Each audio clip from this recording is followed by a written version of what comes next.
Hello there, and welcome to the Sleepless Scientist, a quiet place in the cosmos where your thoughts can unwind and knowledge becomes a soft lullaby for the night. Tonight's journey will take us not out into the stars, but inward, into something even more mysterious.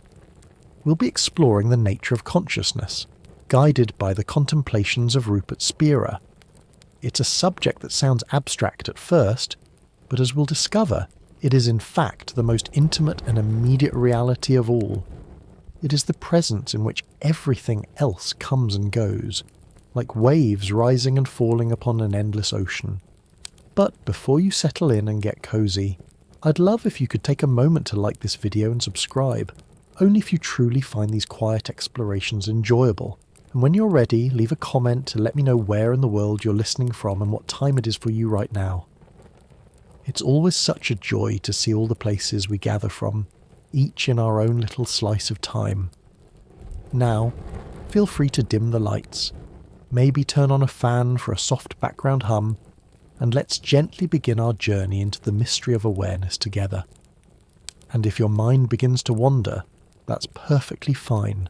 Let it drift. We'll still be here, quietly unfolding the story. So, where do we begin when the subject is consciousness itself? With galaxies, we can point to stars. With biology, we can point to cells. With history, we can point to the stones of old cities or the fading pages of books. But with consciousness, we are dealing with something that cannot be pointed to in quite the same way. It is not an object, not a thing we can hold up to the light or place under a microscope. Instead, it is the very light in which all things are known, the gentle presence that makes any experience possible at all. Every sensation you feel, every thought you notice, every sound you hear, they all appear within the open space of awareness. Rupert Spira, a contemporary teacher in the tradition of non-duality, often begins with a simple reminder. Before anything else, you know this. I am aware. It is the one fact that cannot be doubted, no matter what else changes.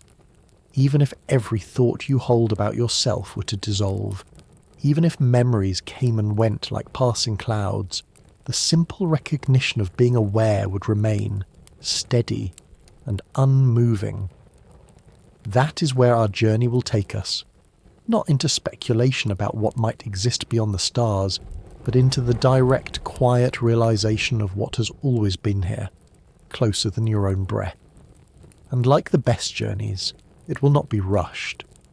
We will wander softly, pausing often, allowing the ideas to settle like snowflakes on the still surface of a lake. Perhaps you're lying in bed right now, listening with your eyes half closed. Or maybe you're resting on a couch, a blanket over your shoulders, while the hum of distant traffic becomes part of the background. Wherever you are, you can notice that all of these sensations, the feeling of the pillow, the sound of my voice, the rise and fall of your own breath, are happening within the open space of consciousness. They are different in detail, but equal in that they appear, linger for a while, and then fade back into the same field of awareness. Spira invites us to recognize that awareness itself is not something fragile or fleeting. It is the quiet stage on which every moment of life plays out. Experiences are the actors, colourful and ever-changing, but awareness is the steady floor beneath their steps. And in realising this, something subtle shifts. Instead of being caught entirely in the play of experiences, you begin to rest as the space in which the play unfolds. Now, that may sound philosophical, and perhaps it is, but you don't need to strain to grasp it with effort. It's as simple as pausing right now and noticing. You are aware of these words, of the room around you, of the quiet movement of your own body. And the awareness of it all is constant, effortless, already present. This is where we begin, gently. Later, we will wander through analogies of dreams, explore the assumptions of materialism, and see how awareness has been understood in traditions both Eastern and Western. We'll look at how Spira differentiates non-duality from solipsism, how he points to compassion as the natural fragrance of awareness, and how this recognition offers a quiet antidote to the fragmentation of our times. But we will get there slowly. Tonight is not a lecture hall. It is more like a dimly lit library, where ideas drift like dust motes in a shaft of sunlight, where you're free to listen until sleep carries you off. If you drift away at any point, that's perfectly all right. In fact, it's encouraged. Because awareness is here whether you're awake or dreaming, whether you're caught in thought or resting in silence. In that way, consciousness is the most faithful companion of all. It never leaves, never tires, never asks for recognition. It is always present, always allowing. So let this be our starting point. The soft recognition that you are aware. Everything else, thoughts, sensations, stories, memories, arises and fades. But awareness itself is steady, open, and endlessly patient. Tonight, and in all the nights to come, it is the quiet space in which rest is possible. Take a slow breath. Let it drift out. Let your body feel heavy, your thoughts loose and unhurried. The journey has begun. Not with stars or galaxies, not with atoms or fossils, but with the simple, unshakable presence of awareness itself. When Rupert Spira speaks about the nature of consciousness, he does not begin with theories, equations, or distant speculations. Instead, he begins with something so simple, so immediate, that it can be overlooked precisely because it is always here. He begins with the recognition that each of us can quietly affirm, "I am aware." These 3 words may sound small, but within them rests an entire world. Or perhaps more accurately, within them rests the entire universe of experience. Think of it for a moment. From the time you woke up this morning, through the moments of breakfast, conversations, or tasks at work, all the way to the present minute as you lie here listening, one element has been consistent. Experiences have shifted. Thoughts have darted in and out like birds across the sky. Emotions may have risen like tides and then receded. Yet in all of this, there has been one constant background. The simple fact that you were aware of it. It is so ordinary that we rarely pause to notice it. Awareness feels like the invisible air of life. Always present, never calling attention to itself, yet absolutely essential. Rupert Spira often points out that before you know anything else, you already know this. You are aware. You may doubt the weather forecast. You may doubt what someone told you in passing. You may even doubt your own memories at times. But you cannot doubt awareness itself. Even the act of doubting is something that takes place within awareness. It is like the stage on which every character, every scene, and every plot twist of your life appears. And unlike the shifting actors, the stage itself never leaves. Try just for a moment to notice this. You hear these words. You may notice the sound of your breathing, or the faint hum of an appliance in the room, or perhaps the gentle creak of a floorboard as the house settles for the night. You may be aware of the feeling of your body pressing into the bed or couch. And you may notice thoughts, curious, wandering, fragmentary, passing through the mind as naturally as clouds pass across the sky. Each of these experiences is different in detail, but all of them share one feature. They appear within awareness, and as soon as they fade, awareness remains, quietly waiting for the next experience. This is why Spira emphasizes that awareness is not just one experience among others. It is the background in which every experience is displayed. Imagine a cinema screen. Scenes of drama, laughter, romance, and conflict are projected onto it, but the screen itself is not touched by the stories. The movie may be a comedy, a tragedy, or a quiet documentary, but the screen stays the same, open, untouched, silently allowing it all. In the same way, your awareness receives every sound, sight, taste, and thought, without effort and without preference.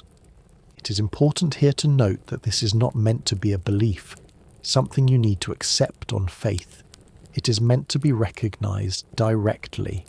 Notice that you don't have to strain to find awareness. It is already here, in the very act of noticing. You don't need to travel anywhere, study ancient texts, or wait for some future event. The recognition is immediate. I am aware. That alone is enough. Now you might wonder, why does this matter? Isn't it obvious? Of course I'm aware. But when you let this recognition deepen, a subtle transformation begins. Normally, we identify entirely with the contents of experience. When a thought comes, we feel that we are the thought. When a strong emotion surges, we feel swallowed by it. When something in the external world upsets us, we feel as though our very being is shaken. But when you realize that you're not the passing thought or the fleeting feeling, that you're the awareness in which they appear, suddenly there is space. You're no longer confined to the small box of each experience. You rest in the openness that allows them all. This openness has a very particular quality. It is unbroken. Think back to childhood. Memories may come in flashes. Playing with friends, the first day of school, a family gathering. The body has changed since then. The thoughts you had are different.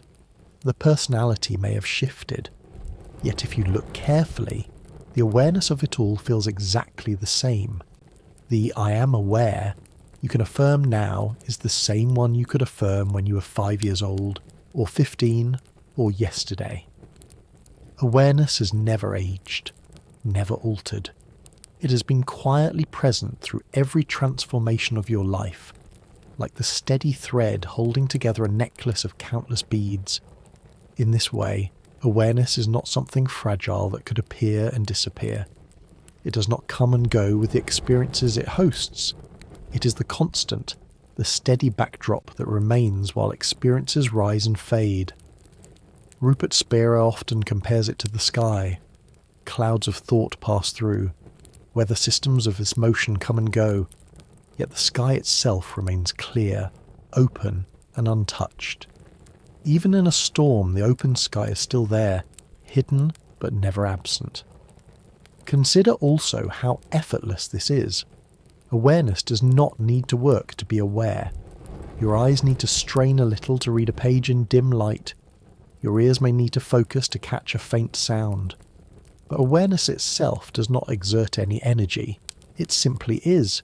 You're aware right now, without effort, without preparation.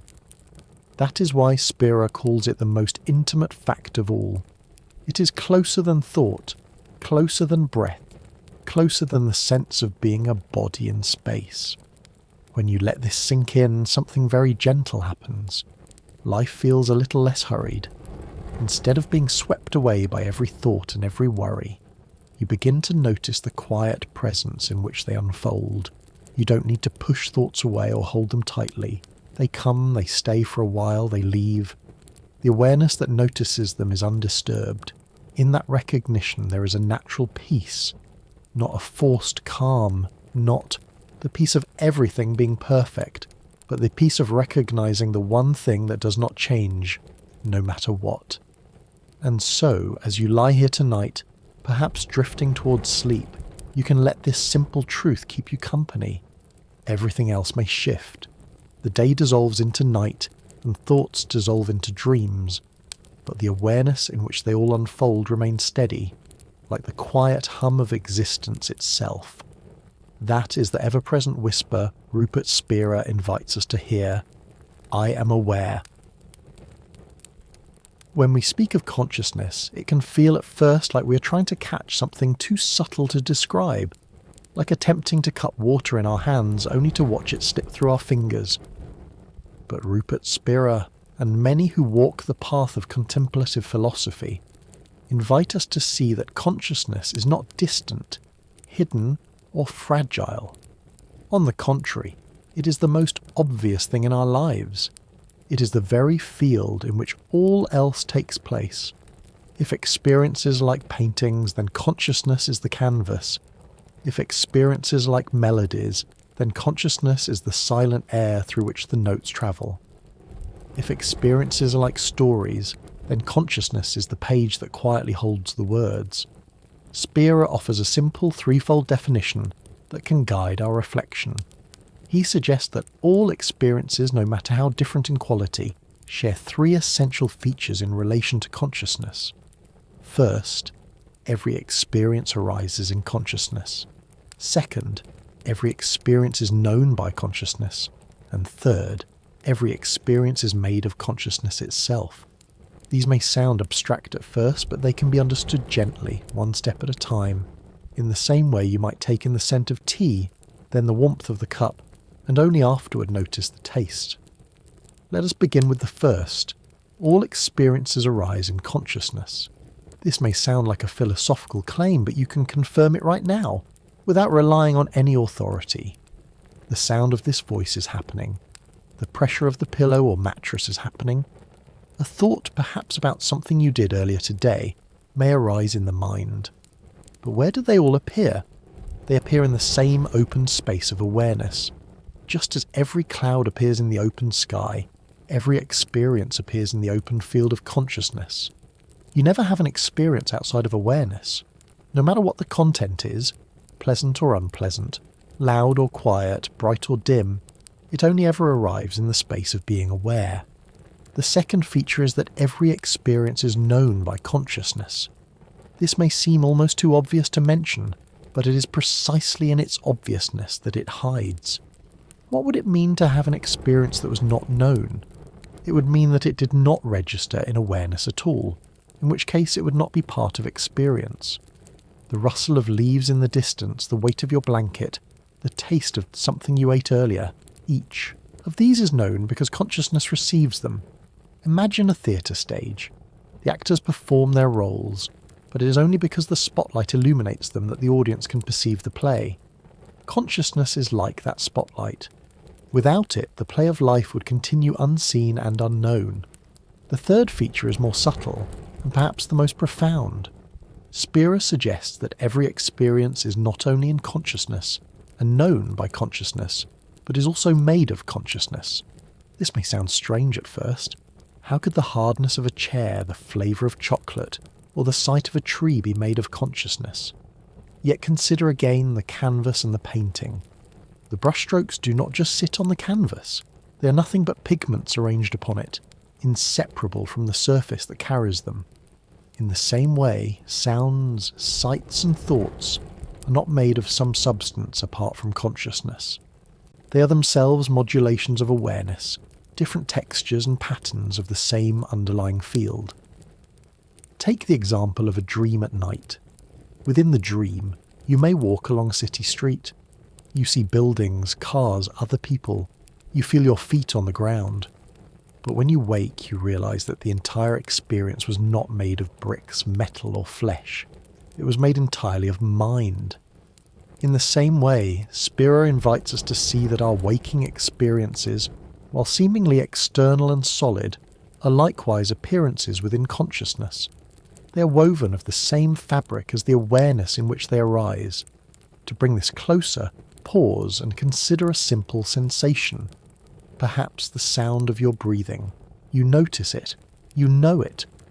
But if you look for the line where the sound ends and consciousness begins, you will not find it. The sound and the awareness of the sound are not two separate things stitched together. They are one continuous presence, like a wave in the ocean. The wave has a shape, a form, an energy of its own, but it is never separate from the sea that holds it. The sound is the wave.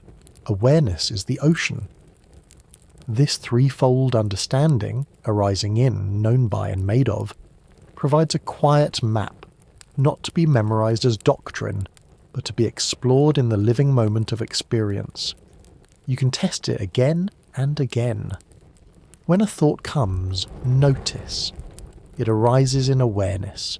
It is known by awareness, and if you look carefully, it is made only of the awareness that hosts it. When an emotion stirs, perhaps a little restlessness or a little calm, notice the same pattern. When a sensation appears, the soft pull of sleep, the weight of your head against the pillow, it too shares this threefold nature. And notice how gentle this exploration is. It does not demand that you push anything away or achieve some altered state. You do not need to meditate for hours or memorize scriptures. All that is required is a soft turning of attention, a willingness to notice what has been true all along. This is why Spira calls it a direct path. You do not need to build anything new. You simply recognize what is already here and what has always been here. The simple, open field of consciousness in which life plays out.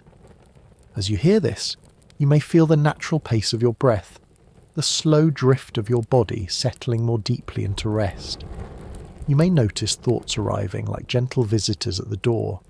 You may hear sounds outside your window, faint or distant. All of them appear in the same space. All of them are known by the same awareness, and all of them are inseparable from that awareness. The field is not something you have to maintain. It is already present, silently holding every brushstroke of experience. And so, the next time you wonder what consciousness is, you need not look far. You need only notice the quiet canvas on which each moment is painted, the still sky in which every cloud drifts, the patient page on which each story is written. Awareness is not hiding. It is as close and as constant as your own sense of being here, now, awake to life. When we look around the world, we see countless things. A chair, a book, a tree, a cup of tea resting quietly on the table. Each of these objects has qualities we can describe. The chair has weight, shape, and colour. The book carries words, its pages made of paper that crinkles when you turn them. The tree outside might sway with the wind, rough bark covering a trunk that has stood for years. The cup of tea gives warmth, aroma, a taste that lingers. All of these belong to the realm of objects. They are things we can point to, measure, describe, and compare.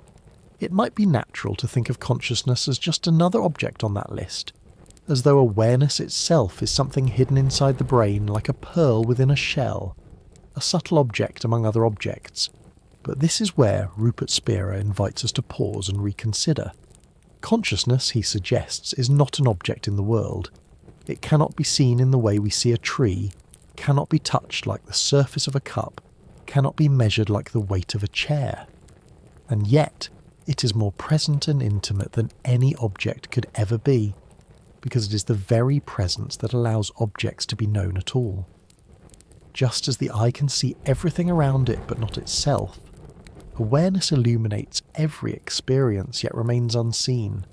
Just as light fills a room, showing the shapes and colours of the furniture, yet is never itself visible except by what it reveals, consciousness quietly allows the world to appear without itself ever becoming an object in that world. You might reflect on this by considering your own eyes. Right now you see the room around you. You see the light and shadow, the gentle outlines of the walls, the bed, the fabric of the blanket. You see so much, and yet you cannot see your own eyes directly. They are the source of sight, not an object of sight. Consciousness is similar. It reveals every thought, feeling, and perception, but it is not itself revealed in the same way. If you try to look at awareness as though it were an object, you will never find it. And yet you never doubt its presence, because without it, nothing else could be known.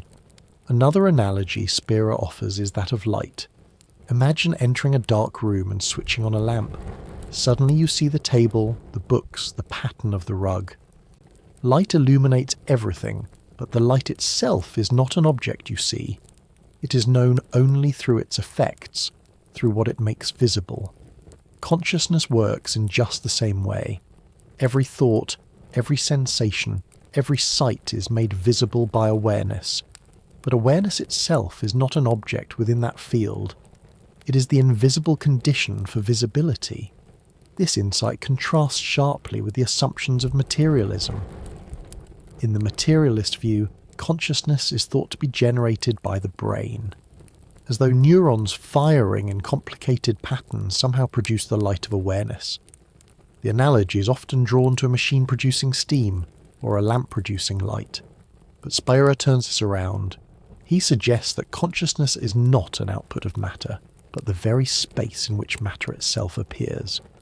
To believe that the brain produces consciousness, he says, is a little like believing that the images in a movie create the screen. The truth is the other way around. The screen makes possible the movie, quietly holding every frame without itself being altered. Picture yourself in a cinema. The story unfolds. Joy, fear, triumph, sorrow. Characters live and die. Whole worlds rise and fall on that glowing surface. But the screen itself remains untouched. Fire may blaze on the screen, but the screen does not burn. Floods may sweep across, but the screen does not get wet. Wars may rage, but the screen stays whole. In the same way, awareness allows every experience, pain and joy, memory and hope, to appear, but it itself is never harmed. Consciousness is not produced by the story of life. It is the condition that allows the story to be told. This recognition carries a deep sense of relief. If awareness were an object, it would be fragile, subject to change and destruction. But because it is not an object, it cannot be damaged in the way objects are damaged. The body changes, the mind shifts, circumstances alter, but awareness itself is constant, open, invulnerable. It is like the open sky above the landscape.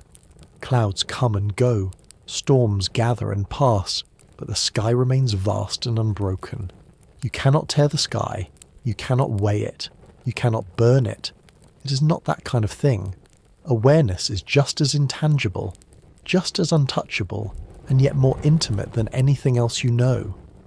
Now, you might wonder, if awareness cannot be seen or measured, how can we be sure it is real? The answer lies in the immediacy of experience. You cannot doubt consciousness without using it to doubt. To ask, is awareness real, is already to be aware of the question. It is like trying to step outside your own shadow or to bite your own teeth. The act itself assumes what it tries to deny. In this way, awareness is more certain than even the physical world. You can doubt whether the table you see is real, because perhaps you are dreaming. You can doubt whether a sound you heard was imagined, but you cannot doubt that you are aware. The fact of awareness is the most undeniable fact of all. And so, consciousness cannot be treated as just another item on the list of things in the universe. It is not alongside stars, stones, trees, and bodies. It is the field in which all those things appear, the open stage on which the play of life is performed. To mistake it for an object is to overlook its uniqueness, like confusing the water with the wave, or the screen with the images. Awareness is not in the world is in awareness. As you rest here tonight, you might notice this directly. Your body rests on the bed. Thoughts drift. Sounds move quietly through the room. Each of these is an object of experience, with shape and texture. But the awareness of them is not an object. It is the invisible presence in which they appear. And the more you notice this, the more you recognize that you yourself are not limited to the objects you perceive, body, mind, or world. You are the awareness in which they all unfold. This recognition does not need to be forced or held tightly. It is enough to rest in the gentle knowing that consciousness is not one more thing among many, but the open space in which everything else comes and goes. Like light, like the screen, like the sky. It quietly supports the whole show of life, without ever becoming part of the show itself.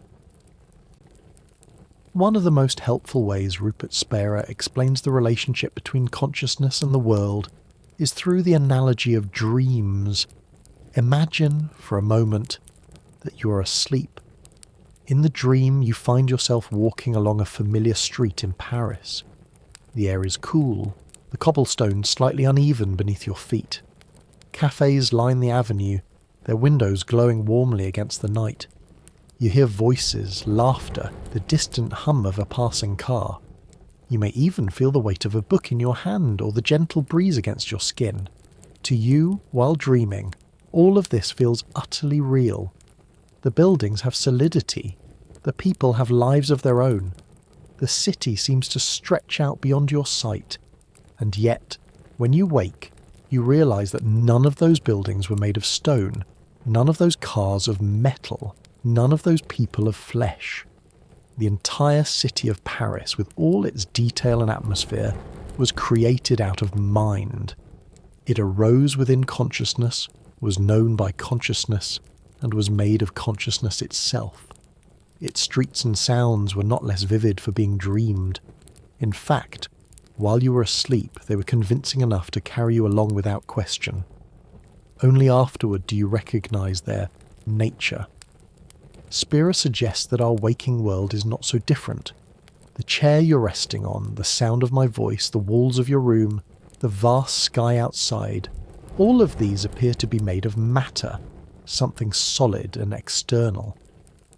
But if you look carefully, you will find that they too arise only in consciousness, are known only by consciousness, and in the end are nothing other than consciousness itself taking on form. Just as the dream city seemed external until you awoke, the waking world seems independent until you look closely at the fact that it is only ever given within awareness.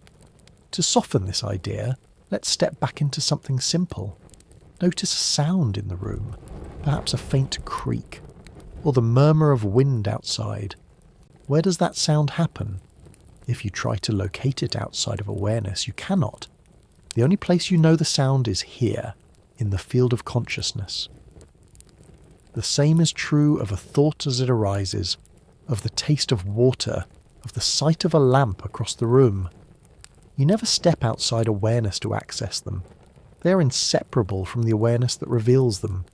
The dream analogy is powerful because it shows us that an experience can feel utterly real, have structure and detail, and yet still be entirely made of mind. Paris in a dream may not exist in stone, but for the dreamer, it is no less convincing. Similarly, the world we experience may be built of appearances in awareness rather than external matter. This is not to say the world is unreal, in the sense of being meaningless or non-existent. Rather, it is to suggest that its substance is not what we think. Instead of being made of inert matter, it may be made of the same knowing awareness in which all appearances arise. Think of it like waves on the ocean. When you look at a wave, you might say it is a shape in its own right, a crest rising above the surface. But if you examine it closely, you see it is nothing but water, taking on form for a while before dissolving again. This solidity of the wave is inseparable from the water it is made of. In the same way, the solidity of a tree, a chair, or even your own body is inseparable from the awareness in which it appears. They are not separate substances colliding in a vast empty space. They are ripples and currents in the single ocean of consciousness. This recognition can feel abstract at first, but it can also be deeply intimate. Consider your own body as you lie here. You feel sensations, pressure against the bed, warmth under the blanket, the rhythm of breathing. These are the ways the body is given in experience. But are they made of anything other than awareness itself? You cannot step outside consciousness to inspect them. They are woven of the same fabric as the awareness that knows them. They are experiences, and experiences never leave the field of consciousness. Now return to the dream image for a moment. Suppose in the dream you were to pick up a stone and hold it. You would feel its weight, its roughness. You could throw it, and it would strike the ground with a convincing sound. Yet when you awaken, you realise the stone was not a separate object made of matter. It was a modulation of mind, arising in the same field that created the dream sky and the dream body that held it. In the same way, the waking stone, the waking sky, the waking body, all appear and are known within the one awareness that never leaves you. This perspective can change how we relate to the world. If everything is appearing in consciousness, then the boundary between inner and outer is not as sharp as we usually assume. Thoughts and feelings inside, objects and events outside, all are waves in the same ocean. They may differ in texture and shape, but their essence is one. This softens the sense of separation. The world is not a collection of hard alien objects pressing against us from outside. It is a flowing dance of appearances in the field of awareness, intimately part of what we are. As you drift towards sleep, you can notice how naturally this fits with the experience of dreaming. In sleep, you accept a whole world of appearances as real.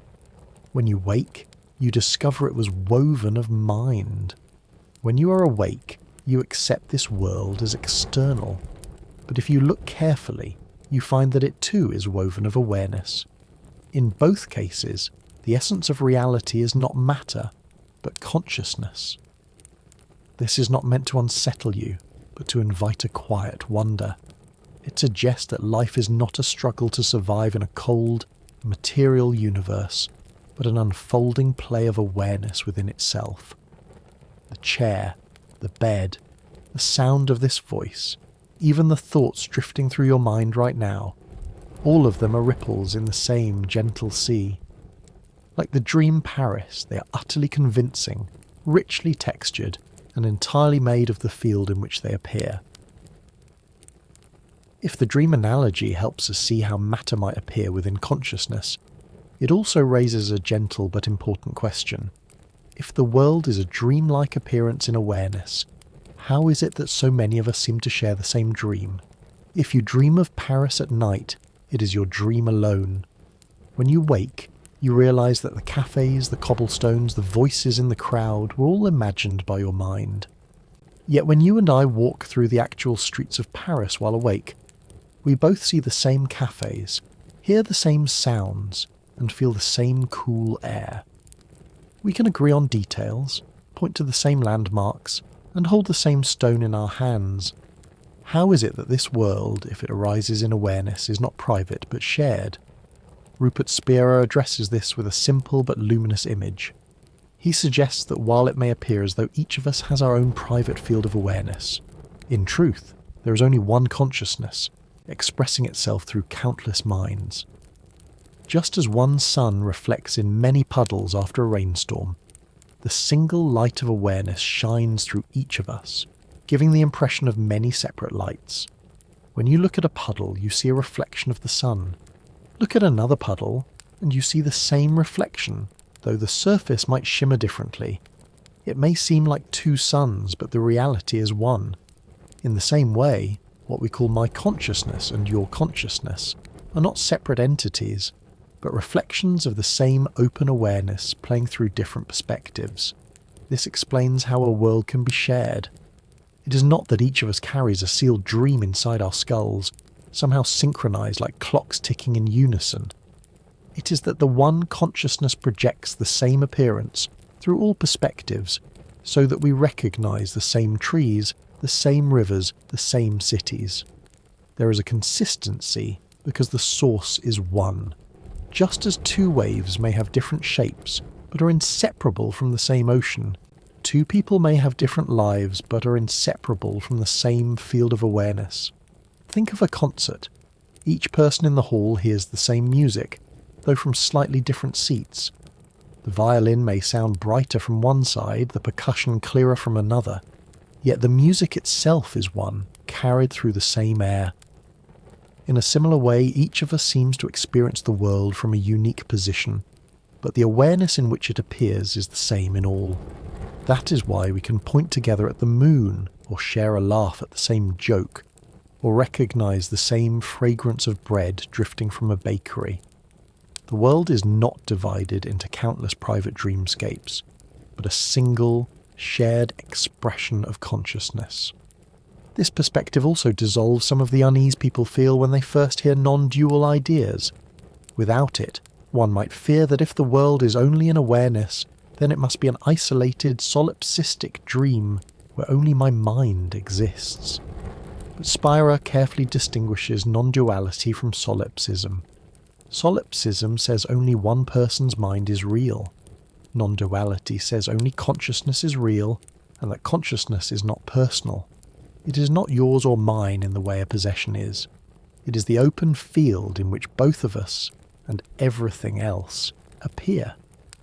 You can sense this when you consider how similar awareness feels across all lives. You cannot step into another's perspective, but you can know that their awareness is not fundamentally different from yours. A child laughing, a stranger walking, a bird singing, all are illuminated by the same light of knowing. The experiences differ, the contents vary, but the awareness is one. It is like looking through many windows of a single house. Each window frames the world differently, but the space inside is continuous. And if this is true, then the shared world is not proof against non-duality, but a testament to it. The fact that we meet each other, agree on the texture of the earth, the glow of the stars, the rhythm of the seasons, is not evidence that matter is primary. It is evidence that the one awareness is consistent, playing out through all perspectives with coherence. Just as the dream Paris was convincing to one dreamer, the waking Paris is convincing to all dreamers at once, because it is the one consciousness that dreams it into being. This view can soften the edges of separation. If we believe each of us lives in a sealed capsule of private mind, then loneliness is inevitable. We're cut off, trapped in individual dreams, peering across an unbridgeable gap. But if we recognise that our awareness is not personal, that it is the same open field shining through countless eyes, then the sense of separation thins. We begin to feel that others are not entirely other, but expressions of the same light. Their joys and sorrows are not foreign to us, but reflections of our own. Compassion arises naturally, not as a moral duty, but as a recognition of shared being. To illustrate, imagine standing in a park at sunset. Around you, people gather, some with friends, some alone. A child runs past laughing. A couple sits quietly on a bench. Birds wheel overhead, their wings catching the fading light. Each person seems separate, each life unique. Yet all are bathed in the same golden glow of the sun. In the same way, each of us may appear separate in thought, body and story, but all are bathed in the one awareness that shines through everything. So the shared dream we call the world is not an obstacle to understanding consciousness as fundamental. It is its natural extension. Consciousness is not fragmented into billions of sealed containers. It is one ocean moving through many waves, one sun shining in many reflections, one song heard by many ears. And when you let this recognition sink in, you may find that the world feels a little softer, a little less alien. Instead of being a place of hard edges and separate parts, it becomes a flowing dance of appearances in the same open space. As you lie here, perhaps with the weight of sleep pulling gently on your body, you can sense this. The sounds outside, the feelings within, the thoughts drifting through, all of them appear in the same awareness that appears as everyone else's too. In this way, you are not alone. You're held in the one shared dream of consciousness, a dream so vast and so tender that it includes all beings, all places, all times. And just like sunlight in many puddles, the one light of awareness is shining through you now, steady and bright, illuminating the world of this moment. For most of us, the world has been presented in a very particular way since childhood. We were taught, often without question, that the universe is made of solid stuff. Rocks, atoms, molecules, planets. These are considered the bedrock of reality. From this perspective, consciousness, the very thing we have been exploring, is often treated as a latecomer, an afterthought that emerged somehow when brains grew complex enough. This view is what philosophers and scientists call materialism, the belief that matter is primary, that the physical universe is the foundation from which everything else, including life, mind, and awareness, arises. It is not difficult to see why this assumption took hold. In the last few centuries, materialism has guided remarkable discoveries. By treating matter as fundamental, science developed a framework for investigating the physical world. This approach gave us electricity lighting the night, medicine curing disease, rockets leaving the earth, and machines that can whisper these very words into your ear.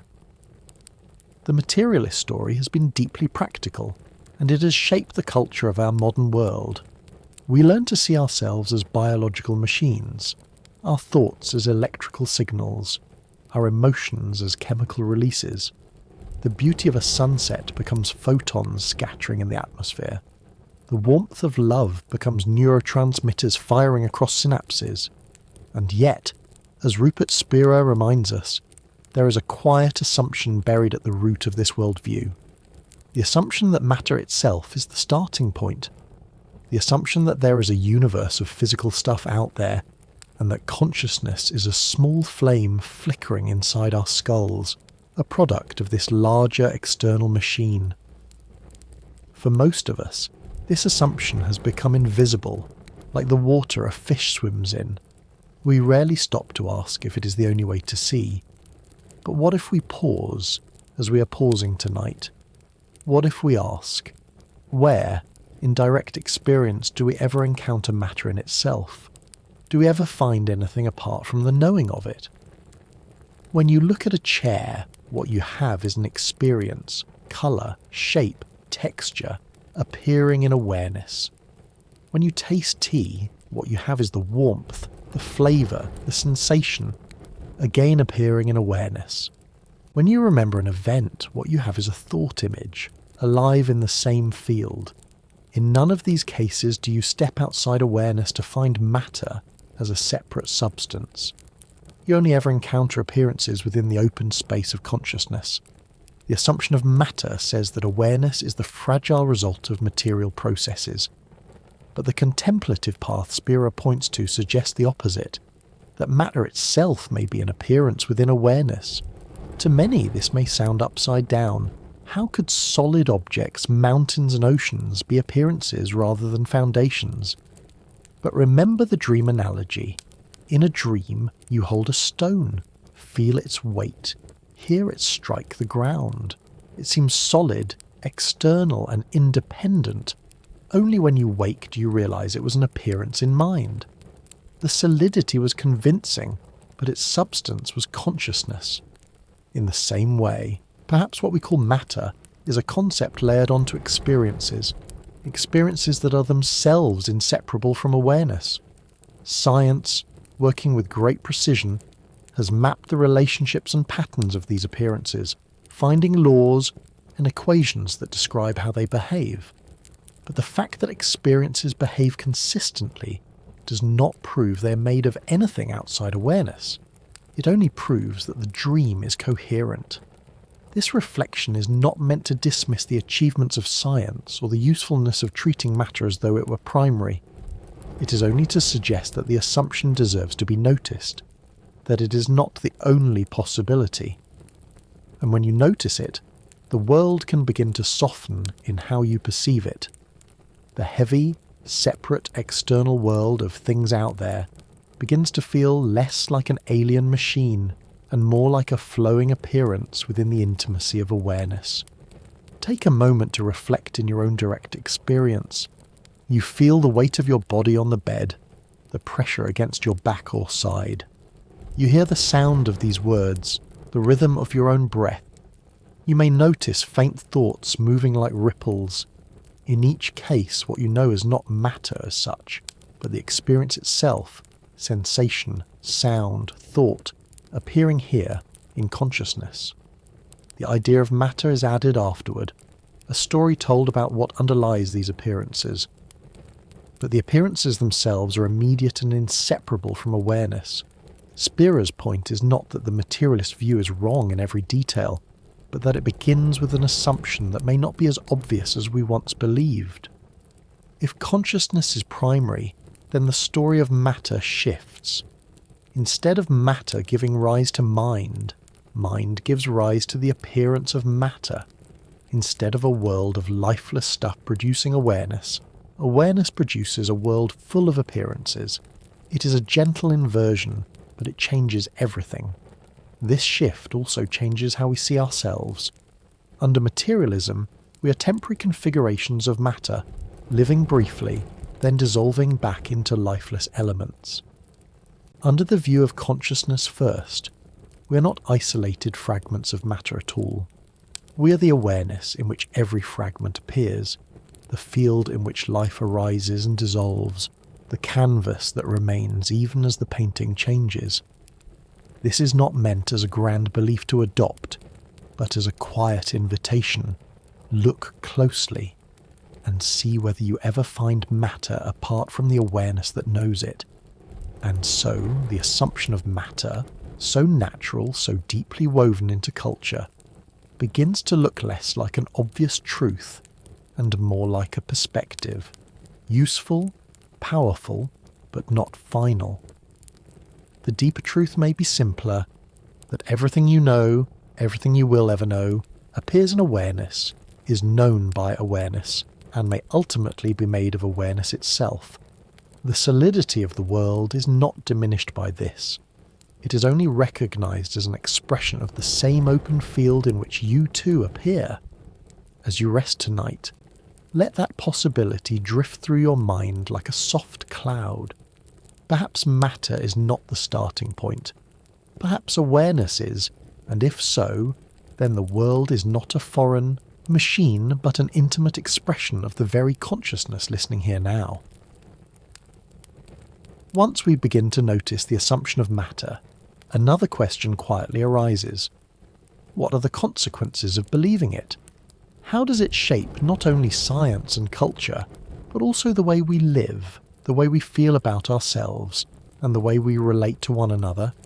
Rupert Spira points out that materialism is not just an abstract philosophy tucked away in universities. It is a lens that filters down into every corner of human life. If matter is primary, if consciousness is just a fragile flicker inside a brain, then each of us is ultimately alone, isolated in a universe of separate things. And from that sense of separation, much suffering is born. Think of it this way. If you believe you're essentially a body made of matter, then you're cut off from the world around you. You may care for others, but deep down the message is that they are entirely separate units of matter too, existing apart from you, moving through the same indifferent universe. The natural conclusion is a subtle loneliness, a feeling that at the most basic level you are an isolated fragment, living briefly before dissolving back into dust. This perspective breeds fear of loss, competition for survival, and the restless drive to secure happiness in external objects, because it seems there is nothing deeper to rest in. Modern culture reflects this. Consumerism grows from the assumption that fulfillment must be found in acquiring things, more matter, arranged in pleasing forms.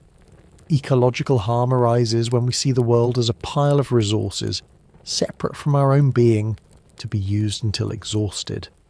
Even our personal relationships can be touched by this assumption, as if love were merely a convenient alliance between two bodies, and community nothing more than fragile arrangements between separate units. The story of separation ripples outward into society, shaping everything from how we trade and build to how we treat the earth itself. But Spira's vision offers another possibility. He suggests that this suffering of separation is not inevitable. It is the natural result of identifying only with matter, forgetting that consciousness is the true field in which all appears. If we recognize ourselves not as isolated fragments but as awareness itself, then the story changes. We are no longer like leaves blown off the tree struggling alone. We are like waves rising on the surface of the same ocean, unique in form but inseparable in essence. The ocean does not split into fragments when waves appear. It simply expresses itself in countless movements. Consider a simple example. Imagine standing by the shore, watching wave after wave rise and fall. Each wave has a shape, a crest, a rhythm. If you focused only on the individual waves, you might imagine them to be separate beings, competing for space, colliding and dissolving. But if you shift perspective even slightly, you see they are never separate at all. They are the ocean moving, water taking temporary form before returning to itself. The waves appear to clash, but the water never divides. When you see yourself as a wave of matter, life feels anxious, competitive, fragile. When you see yourself as the ocean of awareness, the anxiety softens, You're part of something whole, indivisible, endlessly renewing itself. This recognition naturally brings compassion. If others are not truly separate, then their joys and sorrows are not foreign to you. Their pain touches the same awareness in which your own pain appears. Their happiness resonates with the same awareness in which yours does. In this way, kindness stops being just a moral rule, something imposed from outside, and becomes a natural expression of recognizing our shared essence. When identity shifts from the fragment to the field, compassion flows without effort. Spira often points out that the ecological crisis we face today is deeply linked to materialism. If we see the earth as separate matter, we treat it as a resource. If we see it as arising in awareness, intimately part of what we are, then care becomes natural. You would no more harm the world than you would harm your own body, because the world is not separate from you. Just as you instinctively protect your hand when it touches something sharp, you would instinctively protect the rivers, the forests, the air, knowing they are movements within the same consciousness. Notice how this changes even the simplest moments. If you're caught in traffic and another driver cuts in front of you, the materialist reflex might be anger, the sense of another separate unit threatening your own. But if you pause and remember that both of you are appearances in the same field of awareness, the anger loosens. Compassion arises, not forced, but as a natural softening. Or when you sit with a loved one, you realize that what you share is not just words between two isolated bodies, but a resonance within one consciousness. The boundary between my experience and your experience begins to thin, and love feels less like a fragile bridge and more like the natural recognition of unity. This is not to say that seeing through separation erases all challenges. Life still has its ups and downs, its joys and losses, but it reframes them. If you believe you're only matter, then every loss is the annihilation of part of what you are, and fear surrounds you. If you know yourself as awareness, then experiences come and go like waves, but you remain the ocean. Loss is not the end of being, only the changing of forms. Fear does not disappear overnight, but it begins to lose its grip, replaced by a quieter trust in the continuity of awareness. As you rest here now, you can sense the difference in your own body. Imagine yourself as a fragment of matter, cut off from the world. Notice the tension, the smallness, the anxiety that arises.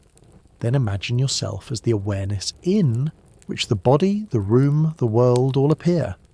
Notice the spaciousness, the ease, the quiet compassion that naturally comes. This is not a belief to hold, but a recognition to feel, again and again until it becomes familiar. And so, Spira's critique of materialism is not an attack on science or progress, but a gentle reminder. When we see ourselves as matter alone, we suffer the loneliness of separation. When we recognize ourselves as awareness, we discover compassion, connection, and care. We see that we are not fragments adrift in an indifferent universe, but waves in the same ocean, expressions of the same consciousness. And from that recognition, the suffering of separation begins to ease, replaced by a quiet sense of belonging to the wholeness of life. When we hear the word non-duality, it may sound at first like an abstract philosophical term, something to be puzzled over rather than felt. The phrase comes from the Sanskrit Advaita Vedanta, an ancient tradition that translates simply as not two. At its heart, it is not a doctrine to memorize or a belief to adopt. It is a description of reality as a whole, as it appears when we look directly at the nature of awareness. Rupert Spira emphasizes again and again that non-duality is not complicated. It is the simplest, most obvious fact that awareness is whole, indivisible, not split into fragments. Imagine standing on the bank of a river as it winds its way toward the sea. You see the current rushing, the water churning, perhaps even eddies forming along the sides. The river has its own identity, its own movement and energy. Yet when it reaches the ocean, it is no longer possible to separate one from the other. The river was never truly apart. It was always water, always on its way back to the sea. Non-duality is like that. We may feel like rivers, separate lives, with our own stories, our own struggles and triumphs, but in essence we are water, inseparable from the ocean of awareness. Another image is that of a mirror. A mirror can reflect countless faces, countless scenes. You may hold up a flower, a candle, or a photograph, and each appears clearly. But the mirror itself does not divide into parts. It remains whole, one continuous surface that allows every reflection. In the same way, consciousness reflects every thought, feeling, and perception. It does not split when many experiences appear. It holds them all indivisible. We often live as though reality were dual, split into two. There is me, and there is the world outside me. There is subject and object, knower and known, self and other. This is the duality most of us assume without question. But non-duality points out that the division is not as solid as it seems. The boundary between inner and outer dissolves when we look closely. What we call the world is given only within awareness, and what we call the self is likewise an appearance in awareness. Both arise in the same field, and in that sense there are not two realities, but one. Think of how breath works. You inhale, you exhale. Air flows in and out, sustaining life. We tend to think of the body and the atmosphere as separate, but in truth they are continuous. Each breath shows the seamless exchange. What was outside becomes inside. What was inside flows out again. The division was never absolute. Awareness is like that too. We draw in experiences, we release them, and all the while they arise in the same open space. There is no line that truly divides self from world. The two are currents in the one field of consciousness. Non-duality is often misunderstood as an esoteric philosophy. But Rupert Spira's approach is to return it to something simple, something you can feel in each moment. Close your eyes for a moment, if you wish, and notice the sounds around you. Perhaps distant traffic, or the faint hum of the room, or the rhythm of your own breath. Now notice a thought arising, perhaps about today or tomorrow. Notice a sensation, the warmth of the blanket, the weight of your body. Are these really separate from each other, or do they all appear in the same seamless field? You do not need to label it non-duality. You can simply notice the wholeness. This wholeness is not fragile. It cannot be broken by the diversity of experiences. Just as the sky does not fracture because clouds of many shapes pass through it, consciousness does not fracture because thoughts, sensations, and perceptions arise. The wholeness remains no matter how busy the scene. This is what not to means. It is not that there is only one kind of experience, or that differences vanish. It is that all differences are held within one indivisible awareness. You might picture a quilt stitched together from many colours and patterns. From close up you see patches, this square, this shade, that texture. But step back and you see a single quilt, one fabric, one creation. Non-duality invites us to take that step back, to see that while experiences differ, they are not separate substances, they are patterns in the same awareness, stitched into the same whole. The beauty of this recognition is its simplicity. Non-duality is not a mystical state to be achieved after years of effort. It is not something reserved for sages or monks. It is the nature of what is already here, the wholeness in which your life unfolds moment by moment. You do not need to change anything to see it. You need only to notice the continuity of awareness beneath the variety of experiences. Rupert Spira emphasizes that non-duality is not an idea to believe but a reality to recognize. Beliefs can change, ideas can be debated, but awareness itself does not need agreement. It is present before thought, during thought, and after thought. It is here now, not two, indivisible, whole. As you drift deeper into rest tonight, you can let this recognition settle like a gentle blanket over your mind. You're not a fragment cut off from the world. You're not a small self surrounded by a vast alien universe. You're awareness itself, whole and indivisible, in which self and world, subject and object all appear as ripples on the same surface, like a river flowing back into the sea, like reflections resting in the same mirror, like clouds moving across one sky. Everything belongs to the same wholeness of consciousness. That is all non-duality means. Whenever people first encounter the suggestion that consciousness is the sole reality of experience, a question often surfaces, sometimes quietly, sometimes with urgency. If that is true, does it mean that only I exist? If everything arises in awareness, is this whole universe simply my personal dream, unfolding only for me? This is the fear of solipsism, the belief that one's own mind is the only mind that exists. It is a lonely picture, one self, surrounded not by real others but by shadows. It can feel bleak, even frightening, as though the recognition of consciousness leads not to intimacy, but to isolation. Rupert Spira is careful to point out that this is not what non-duality means. Non-duality does not say only you exist in some private bubble of awareness. It says awareness exists, and that awareness is not personal. It does not belong to you in the way your car, your house, or your favourite sweater belongs to you. It is not contained in your brain or limited to your body. It is the open, borderless field in which all appearances arise. Your thoughts and feelings arise there, yes, but so do the sights and sounds of other people, the trees outside your window, the stars in the night sky. All are appearances in the same awareness. The wave and the ocean provide a gentle way to see this. A wave has a shape, a crest, a movement of its own. If you were that wave, you might imagine yourself as separate, distinct from the other waves rolling alongside you, but in reality you are water, and so are they. The essence is one. Non-duality says we are like waves on the ocean of awareness. Each person is unique in form and story, but none is separate in essence.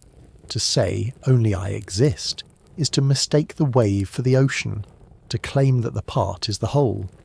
To say awareness alone exists is to recognize that all waves are movements of the same water. Think also of a mirror. Countless reflections can appear in it. Faces, objects, landscapes. Each reflection is distinct, but the mirror that holds them is one. If one reflection were to claim, only I am real, the others are illusions, it would be mistaken. All reflections are equally real as appearances in the mirror, and none is separate from the mirror itself. Solipsism would be the claim of the single reflection. Non-duality is the recognition of the mirror. Another way to soften this fear is to consider how naturally you know that other beings feel and live. When you hear a child laugh or see someone weep, you do not think, that is my imagination. You intuitively recognize the presence of awareness shining through them, the same awareness that shines through you. You do not need philosophical proof for this. It is part of ordinary human empathy. Non-duality affirms that intuition. It says, yes, what you recognize in others is the same essence that lives in you, because awareness is one. Solipsism tends to shrink the world, turning it into a narrow chamber where only your own mind has reality. Non-duality expands it, dissolving the hard borders between self and other, showing that all of life is included in the same field of being.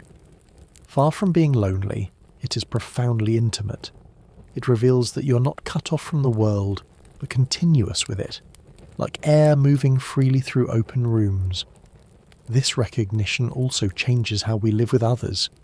If you truly believe that only your mind existed, compassion would be difficult, perhaps even meaningless.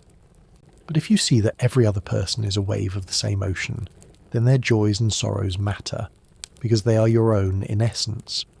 Compassion arises naturally, not from effort but from recognition. To comfort another is to comfort yourself, because both are movements of the same awareness. Think of sitting around a fire on a cool evening with friends.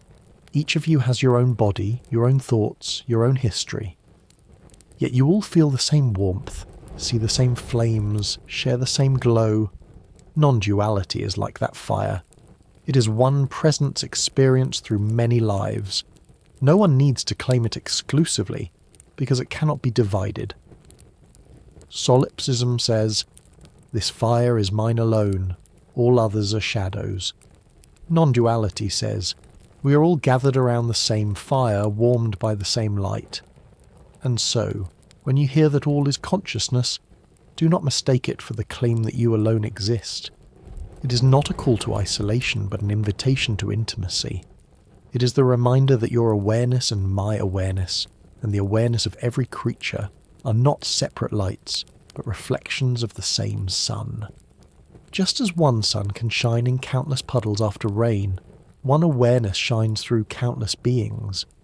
It is not that only you are real, but that reality itself is one, appearing as many. As you rest here, perhaps letting your eyes grow heavy, you can sense this unity. The sounds outside your window are not foreign. They are movements in the same field that host your own thoughts. The breath in your chest and the breath of someone across the world are not separate in essence. They are currents in the same atmosphere. In the quiet of awareness, all beings are included, none excluded. So non-duality is not solipsism. It is the opposite. Solipsism contracts the world into a lonely corner. Non-duality opens the world into a boundless whole. It says you're not alone, and you never were. You are awareness, and so is everyone else, and that awareness is not divided. Like waves in the sea, like reflections in a mirror, like friends gathered around one fire, we appear as many, but we are one. The invitation of non-duality may seem vast, even overwhelming when we first hear it. It asks us to question the very ground of our experience, to look at the nature of reality itself, and yet Rupert Spira emphasizes that the way to begin is not complicated. It does not require years of training, arduous practices, or complex systems of belief.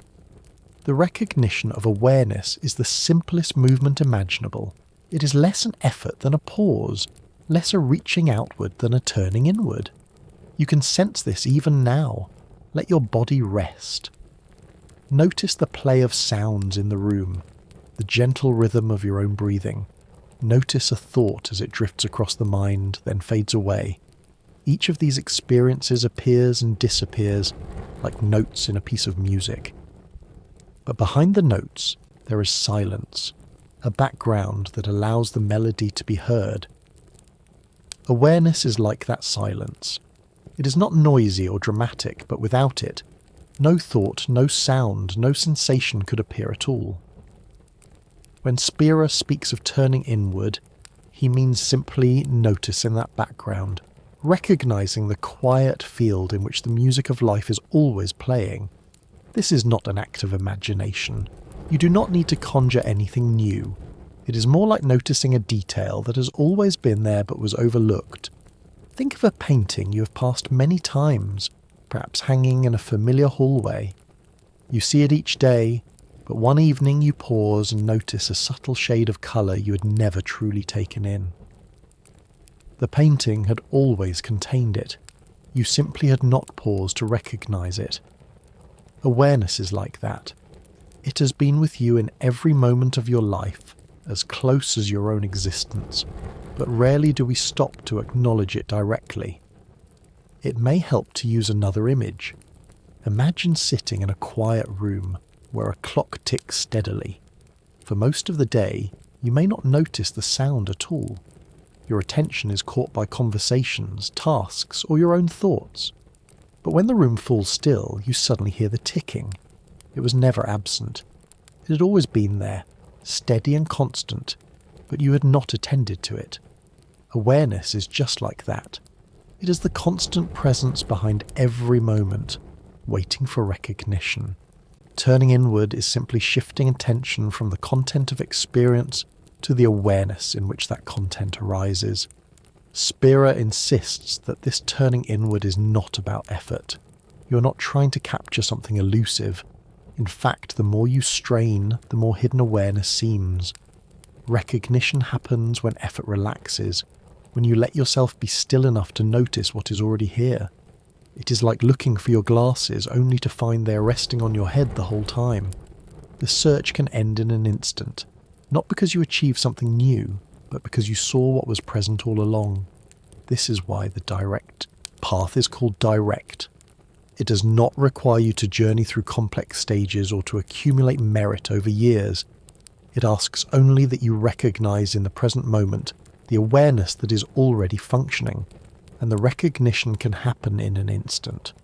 Right now, you can simply pause and say quietly to yourself, I am aware. That is all. No proof is needed. The fact is undeniable, and in that simple statement, you are already home. Notice also how close awareness is. It is not somewhere distant, hidden behind the stars or locked in some inner chamber. It is nearer than thought, nearer even than the feeling of the body. When you think of something, there is a small gap of time and effort. The mind must move. When you sense the body, there is distance, sensation arriving through nerves and pathways. But when you notice awareness, there is no gap at all. It is present before thought, present before sensation, immediate and intimate. It is the very knowing of whatever arises. You can explore this through small, gentle experiments. Close your eyes and notice a thought. Where did it come from? Where did it go? Now notice a sound in the distance. Where does it arise? Where does it fade? In each case, the thought and the sound are like ripples on the surface. The water beneath, the awareness in which they rise and fall, remains unmoved. This water is what you are. Recognition of it is not about holding on to the ripples, but about sensing the presence of the sea. In daily life, this practice can become a refuge. When stress builds, when thoughts crowd, you can pause and notice. I am aware of these thoughts. I am aware of these feelings. And in that moment you rest not as the content, but as the awareness itself. This stress may still exist, but your identity has shifted. You are no longer the storm. You are the sky holding the storm. And in that shift, a deep peace is felt, even if only for a breath. There is a gentle paradox here. Turning inward is not really a movement at all. You are not going anywhere, because awareness has never left. It is more accurate to say you are relaxing the outward search. For years, perhaps for decades, you have looked outside yourself for fulfillment, through objects, achievements, relationships, ideas. Turning inward means allowing that search to settle, if only for a moment, and noticing the quiet presence that was here before the search began. As you listen now, you can let this recognition wash over you. You do not need to push thoughts away. You do not need to control the body or manipulate the breath. Simply notice that you are aware of it all, that noticing is enough. That is the direct path. Recognition, not effort. Presence, not striving. Resting, not reaching. And as you settle more deeply into this recognition, you may feel the edges of separation begin to blur. The body is here, the sounds are here, the thoughts are here. But all of them are arising in the same awareness. The awareness is steady, spacious, untouched. It was present when you were a child, it is present now, and it will be present when every thought has faded. You are that awareness, and there is nothing more immediate, nothing more intimate than to rest in that recognition. When people first hear that awareness is fundamental, they sometimes imagine it must be something distant or abstract, like a hidden equation written somewhere in the fabric of the cosmos. But Rupert Spira reminds us again and again that awareness is not an idea. It is not a concept to analyze or a theory to accept. It is an experience, the most immediate experience we ever have. In fact, it is so close, so constant, that we usually overlook it. We are like someone searching for their glasses while already wearing them, or like a fish wondering what water is. Awareness is the medium of every experience, and yet it is rarely noticed directly. To bring it closer, Spira often invites us to taste presence in the simplest ways. Imagine sipping a cup of warm tea. There is the gentle aroma rising, the steam curling in the air. The warmth touches your lips. The liquid spreads across your tongue. The taste is subtle yet unmistakable. That whole experience, aroma, warmth, taste, appears in awareness. But awareness is not something outside the taste. It is the knowing of it. The tea does not appear and then travel somewhere to be processed. It appears directly in consciousness, inseparable from the awareness that tastes it. Or picture sunlight falling on your skin. You step outside and the warmth touches your arm or face. You might close your eyes for a moment and simply feel it. That sensation does not exist somewhere apart from you. It appears immediately in awareness. The warmth and the awareness of warmth are one and the same event. The noticing is not separate from the experience, it is its very substance. In this way, presence is not hidden in abstract ideas. It is given in every moment of experience. The sound of my voice, the rhythm of your breath, the faint background noises in the night. All of these are appearances in awareness. But what makes them known is not some mechanism inside the brain sending signals to a remote observer. It is awareness itself, tasting the moment directly. Spira emphasizes that this recognition is not about retreating from life into some sterile state of blankness. It is about noticing the vividness of what is already here, without adding unnecessary stories. Think of a quiet room at dusk. The light is soft, shadows stretching gently across the floor. Perhaps there is a single candle burning. The presence of the room is undeniable.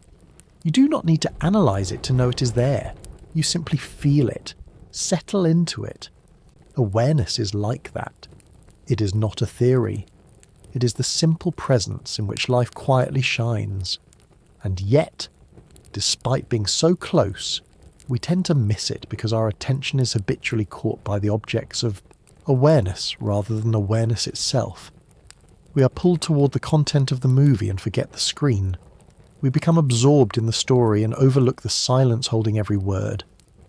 But once you notice awareness directly, even for a moment, you recognize that it has always been here, quietly hosting every scene. The taste of presence is not new, it is simply rediscovered. It may help to explore this through small reflections. Notice your breath as it moves in and out. Do you experience the air moving as an object separate from yourself?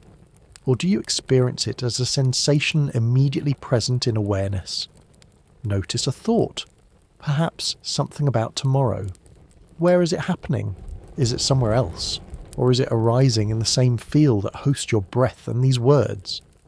Now notice the sense of simply being, the quiet recognition that you are here. That recognition itself is awareness tasting its own presence. This tasting is not dramatic. It does not come with fireworks or extraordinary visions. In fact, it is profoundly ordinary. It feels like the most natural thing in the world, because it has been with you since the very beginning. Think of how presence accompanied your childhood. When you first learned to ride a bicycle, when you sat in a classroom, when you laughed with friends. The details have faded, the body has changed, but the presence of awareness then was the same as the presence of awareness now. The continuity is unbroken. That continuity is the taste of awareness itself. Sometimes people worry that if they rest in awareness, life will become flat, as though detachment will erase the vividness of living. But the opposite is true. When you taste presence directly, experiences often feel more alive, not less. A sip of water feels clearer. The sound of rain becomes richer. The presence of another person feels deeper. Because you're no longer lost in concepts about experience, you are simply resting in the immediacy of it. The taste of presence enhances the intimacy of life. Imagine walking through a garden slowly. You notice the texture of petals, the scent of herbs, the play of light through leaves. Nothing is extraordinary, and yet everything feels quietly radiant. This is what it is like to rest in awareness. The ordinary becomes luminous, not because anything has changed, but because you are meeting it directly, without the fog of distraction.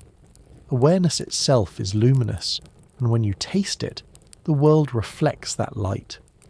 Spira sometimes describes awareness as peace. Not the peace that depends on everything being calm, but the peace that remains even when life is stormy. You can feel this by noticing the space between thoughts. For a moment, a thought dissolves, and in its place there is simple presence, open, quiet, undisturbed. That is the taste of awareness, and it is always available, even if hidden beneath the noise of daily life. So tonight, as you drift toward rest, you might pause to sense it. Noticing the warmth of your body under the blanket, the softness of the pillow, the faint hum of the night. All of it appears in the same field, and the noticing itself is awareness. This is not abstract, not distant, but as intimate as your own being. You're not tasting something outside yourself. You're tasting the presence you have always been, and in that recognition, you may feel a quiet relief. You do not need to chase awareness, because you cannot be apart from it. You do not need to hold on to it, because it cannot be lost. It is as natural as the taste of water, as immediate as sunlight on skin, as familiar as the silence behind every word. That is the taste of presence, the simplest, most profound recognition of all. When Rupert Spira speaks about consciousness as the ground of all experience, he's not inventing something entirely new. His words echo a thread that stretches back through centuries of reflection, carried by teachers and poets of the East. Among these voices, two traditions stand out as especially close to his way of speaking: Advaita Vedanta and Kashmir Shaivism. The names themselves may sound distant or scholarly, but the essence is simple. Both point to the same recognition we have been circling all along, that the reality we seek outside ourselves is the very awareness already present within. Advaita Vedanta can be translated as not two, which, as we've seen, is the very heart of non-duality. The sages of ancient India used simple, vivid metaphors to express it. They spoke of rivers flowing into the sea, losing their name and form but not their essence. They spoke of space filling every vessel, unbroken despite the walls of clay or glass. They spoke of one sun reflected in countless waters, each reflection appearing unique but belonging to the same light. These images carry the same message Spira repeats. The self we take to be small and separate is not the whole story. Beneath the surface, we are already one with the boundless awareness in which all things arise. Kashmir Shaivism, a tradition flowering in the Himalayan valleys over 1,000 years ago, used its own poetic imagery. Its teachers spoke of consciousness not only as the background, but as the very substance of the world. They described reality as a great dance of awareness, playfully expressing itself as mountains, rivers, bodies, thoughts, and stars. Nothing was outside consciousness, not even the smallest stone. To them, the world was not an illusion to be dismissed, but a vibrant expression of the same awareness that knows itself in silence. The teaching was not a rejection of life, but an embrace of its richness, recognizing it as the shimmering play of a single source. Spira draws on both of these threads, but he speaks in a language meant for our time. Instead of Sanskrit terms, he uses metaphors of waves and oceans, mirrors and reflections, dreams and awareness. But the heart of what he is saying is the same as what those older traditions sang in their poetry and hymns. You're not separate. You're not limited to a fragment. You're the consciousness in which all of this, self and world alike, appears. To feel this thread more intimately, Consider the metaphor of space. Imagine a clay pot sitting in a garden. Inside the pot is space. Around the pot is space. When the pot breaks, nothing happens to space. It was never truly contained. The boundaries of clay only gave the appearance of separation. Awareness is like that space. Bodies and minds are like pots, shapes that seem to divide but cannot truly confine what they hold. When one form fades, awareness is unchanged. It was never born, never limited, never destroyed. This vision does not belong to India alone. Similar intuitions have risen in many cultures, but in the East they were articulated with unusual clarity and persistence. For centuries, teachers returned to the same recognition, not as a dogma, but as a living truth to be experienced directly. They invited students not to adopt a belief, but to turn inward and recognize their own awareness as the ground of reality. Spira stands in this lineage, but speaks gently, in modern rooms, to people from many backgrounds. He does not ask his listeners to take on unfamiliar rituals or foreign names. Instead, he invites them to pause in their ordinary lives, to notice the silence behind music, the space in which thoughts arise, the awareness that never leaves. In doing so, he translates the ancient thread into a fabric that can be worn comfortably today. You might sense the poetry of this lineage in your own life right now. Think of your breath, moving in and out, inhale, exhale. The air is drawn in, becomes part of you, then flows out again. It feels like a private act, but in truth it is the same air that circulates through trees, winds and clouds. There is no separation. Breath reveals the unity of life. In the same way, awareness is not your private possession. It is the same open field through which all experience moves. The sages of Vedanta and Shaivism gave countless metaphors for this, but all point to the same recognition: not to. There is something comforting in realizing that what we are exploring tonight is not new. These questions have been carried like lanterns for centuries, passed from teacher to student, whispered in poetry, contemplated in silence. Spira is one more voice in a chorus that has been singing for a very long time, and in joining that chorus, we too become part of the thread, stretching quietly through time. So as you rest here, you can feel yourself connected not only to the present moment, but also to this lineage of reflection. When you pause to notice awareness, you're sharing in the same recognition that sages glimpsed beneath Himalayan skies or on riverbanks in India long ago. You're part of the same stream, flowing toward the same ocean. The words may differ, the images may change, but the essence is timeless. Reality is. Not to. Consciousness is whole, and you are already that wholeness. The thread of non-duality, though clearly woven in the East through Advaita Vedanta and Kashmir Shaivism, is not absent in the West. Across the centuries, Western philosophers, poets, and mystics have also wondered about the nature of reality, asking whether the world exists out there as a solid structure, or whether it is given only in the space of experience. Their answers have often echoed the same melody, though played with different instruments. Rupert Spira likes to point out that, once translated from the language of philosophy into the language of experience, the distance between East and West becomes smaller than we might think. One of the simplest ways to describe the Western debates is through three broad positions: realism, idealism, and solipsism. Realism, which aligns closely with materialism, says that the world exists independently, out there, made of matter, whether or not we are aware of it. Idealism says the opposite, that reality is made of mind, that experience is primary and the physical is secondary. And solipsism, as we touched on earlier, shrinks the world into a lonely picture, saying only one's own private mind exists.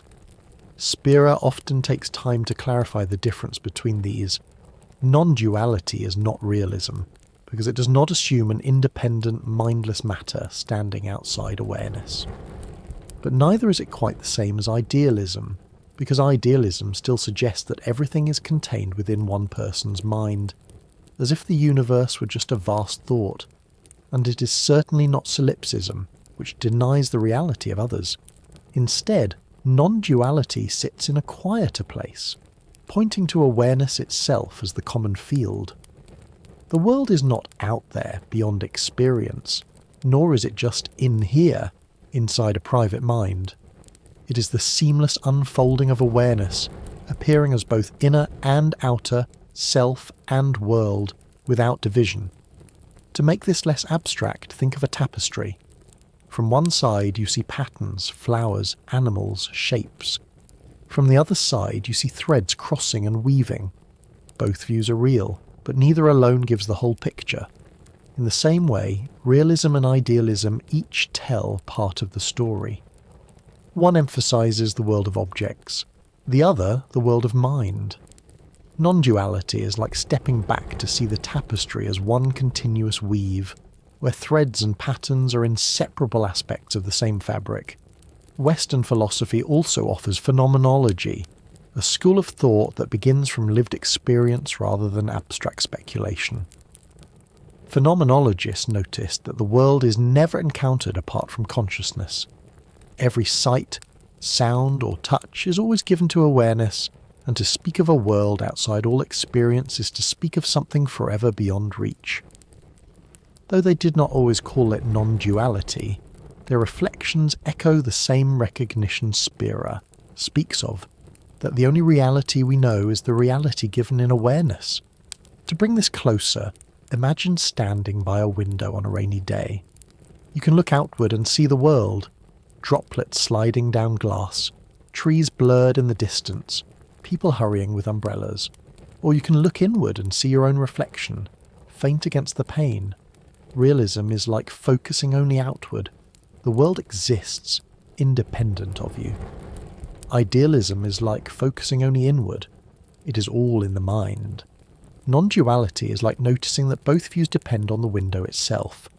The glass is the medium for both the reflection and the outside scene, just as awareness is the medium for both inner thought and outer perception. Another way to picture it is through the experience of music. A realist might say the song is in the vibrating strings of the guitar, existing as waves of matter in the air. An idealist might say the song is in the mind, as the pattern of sounds is arranged by perception. Non-duality says the song is in awareness itself. It arises there, is known there, and is made of the same knowing presence that hears it. Without awareness, neither the strings nor the mind would register anything at all. The song is not out there or in here. It is here in awareness. Spira sometimes highlights how this perspective can ease the tension between East and West. Instead of arguing which philosophy is correct, he shows how each is pointing towards something beyond concepts. Idealism, realism, phenomenology. These are like different paths through the forest. Each gives glimpses, but the forest itself is not defined by them. The forest is awareness itself, open and whole. The task is not to choose the right path, but to recognize the clearing in which all paths appear. As you reflect on this, you may notice that your own experience already carries this truth. Right now you hear these words. Is the sound out there in the air or in here in the mind? If you look closely, you cannot find a sharp boundary. The sound and the awareness of sound are inseparable. The world and the self meet in the same field, not two. The seamlessness is not a philosophical abstraction. It is the intimacy of every moment. So, when Rupert Spira engages with Western philosophy, he does not dismiss it but gently reorients it. He shows that idealism, realism, and phenomenology are attempts to describe the same mystery. How does reality appear? And his answer is not a theory, but a recognition. It appears in awareness, is known by awareness, and is made of awareness. This, he says, is the unity of mind and matter. As you settle tonight, perhaps listening to the hush of your own breath, you can let these reflections soften into something simple. You do not need to solve the debates of centuries. You need only notice the intimacy of awareness itself. Reality is not far away. It is not locked in matter, nor confined to thought. It is here, seamless, appearing in the open field of consciousness. Whether east or west, philosophy or poetry, dream or waking, all are expressions of the same truth. You are that truth, quietly shining in the presence of this moment. If there is one immediate fruit of recognizing awareness as the ground of all experience, it is compassion.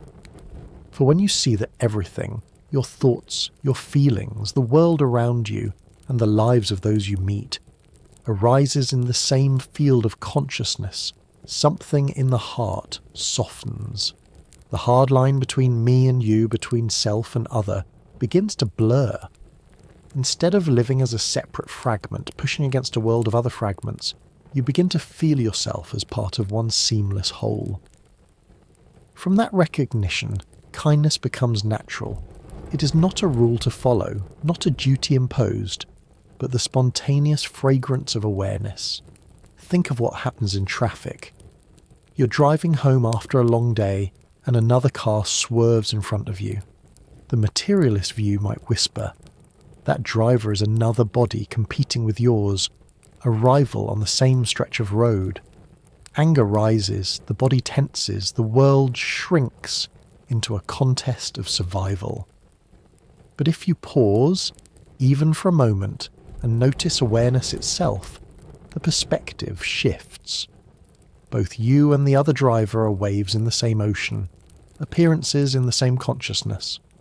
Their impatience, like your own, arises in that field. With that recognition, the heat of anger softens.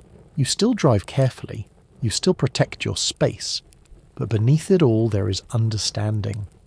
Compassion flows not because you try to be good, but because you see that in essence there is no separation. Consider also the quiet struggles within families, a disagreement at the dinner table, words exchanged in frustration, silence heavy in the air. When identity is fixed as me against you, each person becomes a fortress defending itself. But when you recognize awareness as the shared ground, the walls thin. The other person's anger is not an alien force, but another ripple in the same field you share. Their pain, their fear, their longing are as real as yours. Compassion emerges not as surrender or weakness, but as natural recognition. The same awareness that knows your hurt is knowing theirs. The conflict may not vanish instantly, but the way you hold it changes. There is more space, more patience, more willingness to listen. The same shift applies to how we relate to the world around us. If the earth is seen as mere matter, separate from us, then it becomes a resource to be used, a backdrop to human activity. But if the forests, rivers, and animals are appearances in the same awareness in which your own life unfolds, then they are not out there. They are part of what you are. Cutting down a forest is not just an external act, it is wounding the very body of consciousness. Caring for the earth becomes as natural as caring for your own hand. The division between humanity and nature dissolves, replaced by a recognition of unity. Compassion then extends beyond people to the whole planet, a wider embrace of life. Spira often says that when you shift identity from the separate me to awareness itself, compassion is inevitable. It is like heat from a flame or fragrance from a flower. You do not need to add it. It arises on its own. Imagine holding a candle in a dark room. The light does not choose to shine on this object and not that one. It illuminates everything equally, without effort. Awareness is like that. When you rest as awareness, kindness naturally extends to all, without discrimination. This does not mean you will never feel irritation, anger, or conflict again. Human life is full of waves, and they will continue to rise. But the recognition of awareness changes how you relate to them. Instead of being swept away, you notice them as appearances in the same field. A wave of irritation is just that. A wave. It arises, it peaks, it fades. The awareness beneath remains calm, and because you rest in that awareness, you are free to respond with more gentleness. Compassion does not mean passivity. It means responding without forgetting the unity beneath the difference. An everyday example may help. Picture yourself standing in line at a crowded grocery store. Someone ahead of you is fumbling with their wallet, taking time. You feel impatience rising. If you live only as the separate me, that impatience hardens into judgment. But if you remember awareness, you see more clearly. You notice your own feeling arising in the same space as the sight of the person's hands, the sound of the store, the rhythm of your breath. The whole scene is one field, not two. And suddenly, instead of judgment, you feel tenderness. You recognize yourself in the other. Compassion replaces irritation. Even small acts begin to shift. You hold the door for someone, not out of obligation, but because the gesture feels as natural as moving your own hand. You listen more deeply, not because you were taught to, but because their words are part of the same awareness as your own. You pause to recycle a bottle, not as a moral performance, but as care for the same consciousness appearing as earth. Compassion becomes less of a task and more of a rhythm, flowing effortlessly once you see the wholeness of life. This is what Spira means when he says awareness softens identity from me into we. You no longer live in the hard shell of separation. You live as the open field that includes all. From that field, kindness is as natural as breathing. You do not need to force it. You only need to rest in what you already are. As you drift toward rest tonight, you can feel this compassion as a warmth in your chest, a softening in your body. Think of someone you love and feel how naturally care arises. Now think of a stranger, or even someone you struggle with, and sense that beneath the difference is the same. Awareness shines. Compassion does not mean you must solve every problem or fix every hurt. It simply means recognizing unity and letting kindness flow from that recognition. Like waves returning to the sea, like light spilling into a dark room, compassion is not something to achieve but something to notice. It is the fragrance of awareness, always present, ready to be felt. And when you rest in that awareness, you discover that kindness is not effortful at all. It is as effortless as the rising of the sun. When we think of awareness, we might picture stillness, silence, a quiet background that holds the play of life without being touched by it. And that is true. Awareness is the open field in which every thought, sensation, and perception arises. But awareness is not only stillness, it is also expression. Just as silence gives rise to music, awareness gives rise to creativity. In this sense, the arts are not just human inventions, but natural outpourings of consciousness. The ways awareness takes form to see and celebrate itself. Consider a painter standing before a blank canvas. At first there is only white space, silent and untouched. Then, slowly, colours appear. A line here, a brushstroke there. Forms begin to emerge, perhaps a landscape, perhaps something abstract. To an outside observer, it looks like the painter is creating something new. But from the perspective of awareness, the canvas was never truly empty. It was already filled with the silent presence of consciousness. The painting is simply a modulation of that presence, colour and shape arising in the same field. The artist is awareness in motion, giving itself form through paint. Spira himself is a potter, shaping clay with his hands. He often describes how the act of creation is less about imposing will than about allowing form to emerge. Clay spins on the wheel, fingers gently guiding it, and a bowl or vase is born. Yet the beauty lies not only in the object, but in the process. The quiet attention, the presence of being fully there with the clay. In this way, The finished pot is not separate from awareness, but an expression of it. Awareness made tangible in form. Think too of music. A musician sits with an instrument. For a moment there is silence. Then a note rings out, followed by another and another. Melodies weave, harmonies blossom, rhythms rise and fall. The music seems to appear from nowhere, filling the room, touching the listener. But where does it come from? At its root, it arises in awareness. The silence before the song is the same awareness that receives the song. Without silence, music could not exist. Without awareness, no sound would be known. Music is awareness moving, silence dancing into sound. Poetry offers the same truth. A poet sits with a pen or at a keyboard. Thoughts drift, words form, images take shape. A poem is written, expressing love, grief, wonder, or awe. To the reader, the poem may feel like a window into another mind, but at a deeper level it is awareness speaking to itself, one expression of consciousness meeting another. The words are not external to awareness. They are woven of it, like ripples in the same sea. In this way, all art can be seen as awareness exploring itself. When we paint, sing, write, or build, we are not creating from nothing. We are drawing from the same field that holds all experience. Creativity is awareness flowing into form, like a river branching into streams, like light refracting into colours. And just as light is not diminished when it shines as blue or green, awareness is not diminished when it takes the shape of a song or a painting. It remains whole, even in expression. This perspective can change how we relate to our own creativity. Many people say, "I am not creative," believing art belongs only to specialists. But if awareness itself is creative, then every act of life is part of that flow.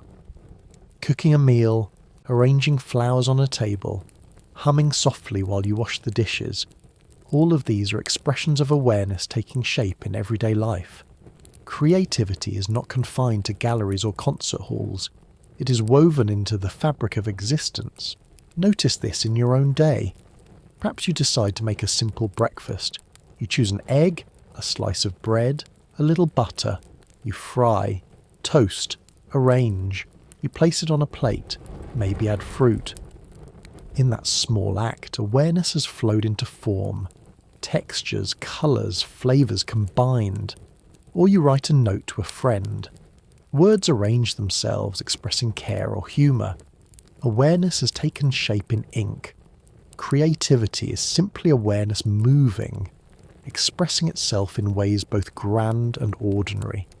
Spira often emphasises that awareness is both silence and expression. It is the quiet background, but it is also the dance of life arising within it. To see awareness only as stillness is to miss half the picture. To see it only as activity is to miss the depth. Together, stillness and expression complete each other, like the blank canvas and the painting, the silence and the song. This recognition can enrich how we encounter art. The next time you listen to music, notice not only the notes but also the silence between them. The music is beautiful, but so is the awareness that holds it. The next time you look at a painting, notice the colours and shapes, but also the space that allows them to appear. The next time you read a poem, notice the words, but also the presence in which the words live. Art is not only an object, it is a meeting with awareness itself. And so, creativity becomes another doorway to recognising what we are. Just as compassion arises naturally from awareness, so too does expression. We do not need to force it. It is as natural as waves on the sea, as inevitable as sunlight spilling into the world. Each act of creation, whether small or grand, is awareness reminding itself of its own richness. As you drift into rest tonight, you might feel this truth in your own life. Think of the small ways you have expressed awareness today. A conversation, a gesture, a smile. These too are art, small brushstrokes in the canvas of life. Creativity is not something distant. It is happening in every moment, and beneath it all is awareness, silent, steady, luminous, expressing itself in forms as diverse as bowls of clay, songs of joy, lines of poetry, and the simple rhythm of your breath. At some point in our exploration, a natural question arises. Is all of this talk about awareness just philosophy? Just words that sound poetic in the night but dissolve when morning comes? After all, we live in a world of responsibilities and practical concerns. What difference does it make to say that consciousness is primary, that the world arises in awareness? Isn't that simply a way of speaking, an idea to entertain but not something real? Rupert Spira often addresses this directly, because he knows how easy it is to mistake his words for abstract speculation. He insists that what we are describing is not philosophy in the ordinary sense, not a system of thought to be argued or defended, but a recognition of what is already present in your direct experience. In this sense, it is more like remembering than learning something new. It is like realizing that your glasses, which you thought were lost, have been resting on your head the whole time. The discovery is not the addition of new information, but the end of unnecessary searching. To feel this more clearly, consider the difference between believing and recognizing. Believing is like reading a weather forecast. You trust the report, but you cannot know until the day arrives. Recognition is like looking out the window and seeing the rain with your own eyes. Spira's point is that awareness is always available to be recognized. Like the view outside the window, you do not need to adopt a belief. You need only pause and notice. This is why he often uses the metaphor of dreaming. In a dream, you may walk through streets, meet people, even feel emotions that carry you along. The whole time you believe the dream is reality. But then you wake, and in an instant you recognize that the dream was an appearance in mind.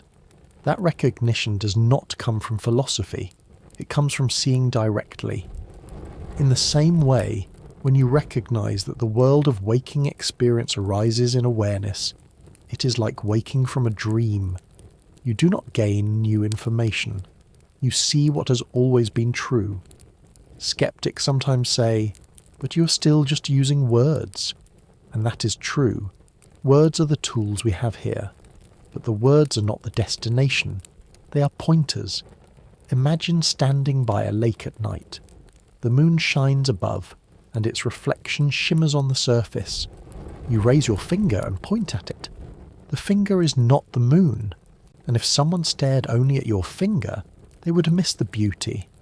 But if they follow your gesture, they see the reflection, and beyond that, the moon itself. Words about awareness are like that pointing finger. They are not the reality itself, but if you follow them inward, you see directly. It may also help to recognize that philosophy itself often deals in abstractions that can be debated endlessly. One theory versus another, arguments and counter-arguments, all circling without resolution. What Spira and other teachers of the direct path emphasize is that awareness is not an abstraction in that way. It is the most intimate fact of your life. You can doubt any theory, but you cannot doubt awareness. Even the act of doubting presupposes that you are aware of the doubt. It is the one fact that cannot be shaken, the one ground that does not move. This is why it matters. If you mistake these reflections for philosophy alone, you might feel entertained for a time but unchanged. But if you recognize awareness directly, even for a moment, something shifts in the way you live. You begin to see yourself not as a fragile fragment struggling in a vast, indifferent universe, but as the awareness in which life unfolds. The sense of separation softens, fear loosens, and compassion arises more naturally. These are not philosophical outcomes, they are lived changes. Think of how this plays out in daily life. You are frustrated with a colleague, irritation bubbling in your chest. Philosophy might tell you, try to be more patient. But recognition works differently. You pause and notice. Both the irritation and the colleague are appearances in the same awareness. The recognition itself loosens the grip. You do not need to remind yourself of a rule. You feel the unity directly, and from that, patience flows. That is not abstract. It is immediate. Or picture yourself walking in a forest. Sunlight filters through leaves, the air smells of pine, birds call in the distance. If you think in philosophical terms, you might ask, is this world real? Is it matter or mind? But if you notice awareness itself, you recognize that the forest, the body, the thoughts are all arising in the same field. The recognition does not reduce the beauty, it deepens it. You feel more intimate with the forest because it is not out there. It is part of the same presence you are. That intimacy is not a philosophical conclusion. It is lived, tasted in the moment. Perhaps the most helpful way to think of this is to remember how ordinary it is. Awareness is not something lofty or rare. It is the background of every experience. When Spira speaks, he is not building a grand theory. He is pointing to the simplicity you already know. The challenge is not complexity, but familiarity. We overlook awareness because it is too close, too constant, too obvious. Like the ticking of a clock you stop hearing after a while, it is so ever-present that you forget to notice. And so, when the thought arises, is this just philosophy? The answer can be gentle. It is not philosophy in the sense of an abstract system. It is recognition of what is already here. You can test it right now, without waiting, without believing. Pause. Notice that you are aware. Notice that every thought, every sensation, every sound arises in that awareness. That noticing is not theory, it is direct. It is as undeniable as the fact that you exist. As you let this recognition settle, you may feel a kind of relief. You do not need to master a philosophy to rest in awareness. You do not need to memorize arguments or defend positions. You need only to notice what has never left you. That noticing is enough. And as you rest tonight, you can let awareness hold every sound, every thought, every breath, like a steady sky holding the clouds. The sky does not argue with the clouds, it simply allows them. In the same way, awareness does not debate, it simply is. And in that simplicity, you are home. Whenever we speak about awareness as primary, another voice naturally enters the conversation, the voice of science. For centuries now, science has studied the world with great precision, uncovering laws and patterns that have transformed our understanding of life. In recent decades, neuroscience in particular has mapped the brain in astonishing detail, tracing signals as they flash across networks of neurons, observing chemical messengers at work and correlating activity with states of mind. It is natural then to ask, if consciousness is fundamental, how does all of this fit? Surely the brain has something to do with awareness. Rupert Spira does not deny the findings of science. On the contrary, he respects them deeply. He acknowledges that brain activity and experiences are correlated. When particular areas of the brain are stimulated, certain perceptions arise. When other areas are damaged, those perceptions or abilities may fade. Science can track these patterns with increasing clarity. But correlation is not the same as causation. To say the brain lights up when a thought appears is not the same as saying the brain produces the thought. It may be more accurate to say the brain is an instrument through which awareness expresses itself, not the generator of awareness itself. A simple metaphor is that of a radio. When you turn on a radio, music fills the room. You can adjust the dials, change the frequency, alter the volume. If the radio is damaged, the sound may distort. But the radio does not create the music. The music exists independently, carried invisibly through space as radio waves. The device simply receives and translates it into audible form. Neuroscience may show us how the brain functions like a radio, tuning, amplifying, filtering. But the music of awareness itself is not generated inside. It is present before and beyond the instrument. Another metaphor is the light bulb. When electricity flows, the bulb glows. If the filament breaks, the light goes out. It is easy to assume that the bulb produced the light, but in truth, the bulb only expressed it. The current itself was the source. In the same way, the brain may be the visible place where awareness expresses itself, but the source of awareness is deeper. It is not confined to the fragile matter of neurons. Science excels at mapping the measurable. It tells us about wavelengths of light, firing rates of neurons, frequencies of sound. But notice that all of these measurements are themselves appearances in awareness. A scientist looking through a microscope, a researcher watching data on a screen. These are experiences arising in consciousness. Even the equations written on paper are appearances in awareness. In this sense, awareness is not an object of science, but the stage on which science itself unfolds. Without awareness, there would be no observation, no data, no science at all. This does not mean science is wrong. It means science is partial. It describes the play of appearances within awareness, but does not touch awareness itself. It is like studying the ripples on a lake, how they rise, how they spread, how they fade. You can measure them precisely, even predict them.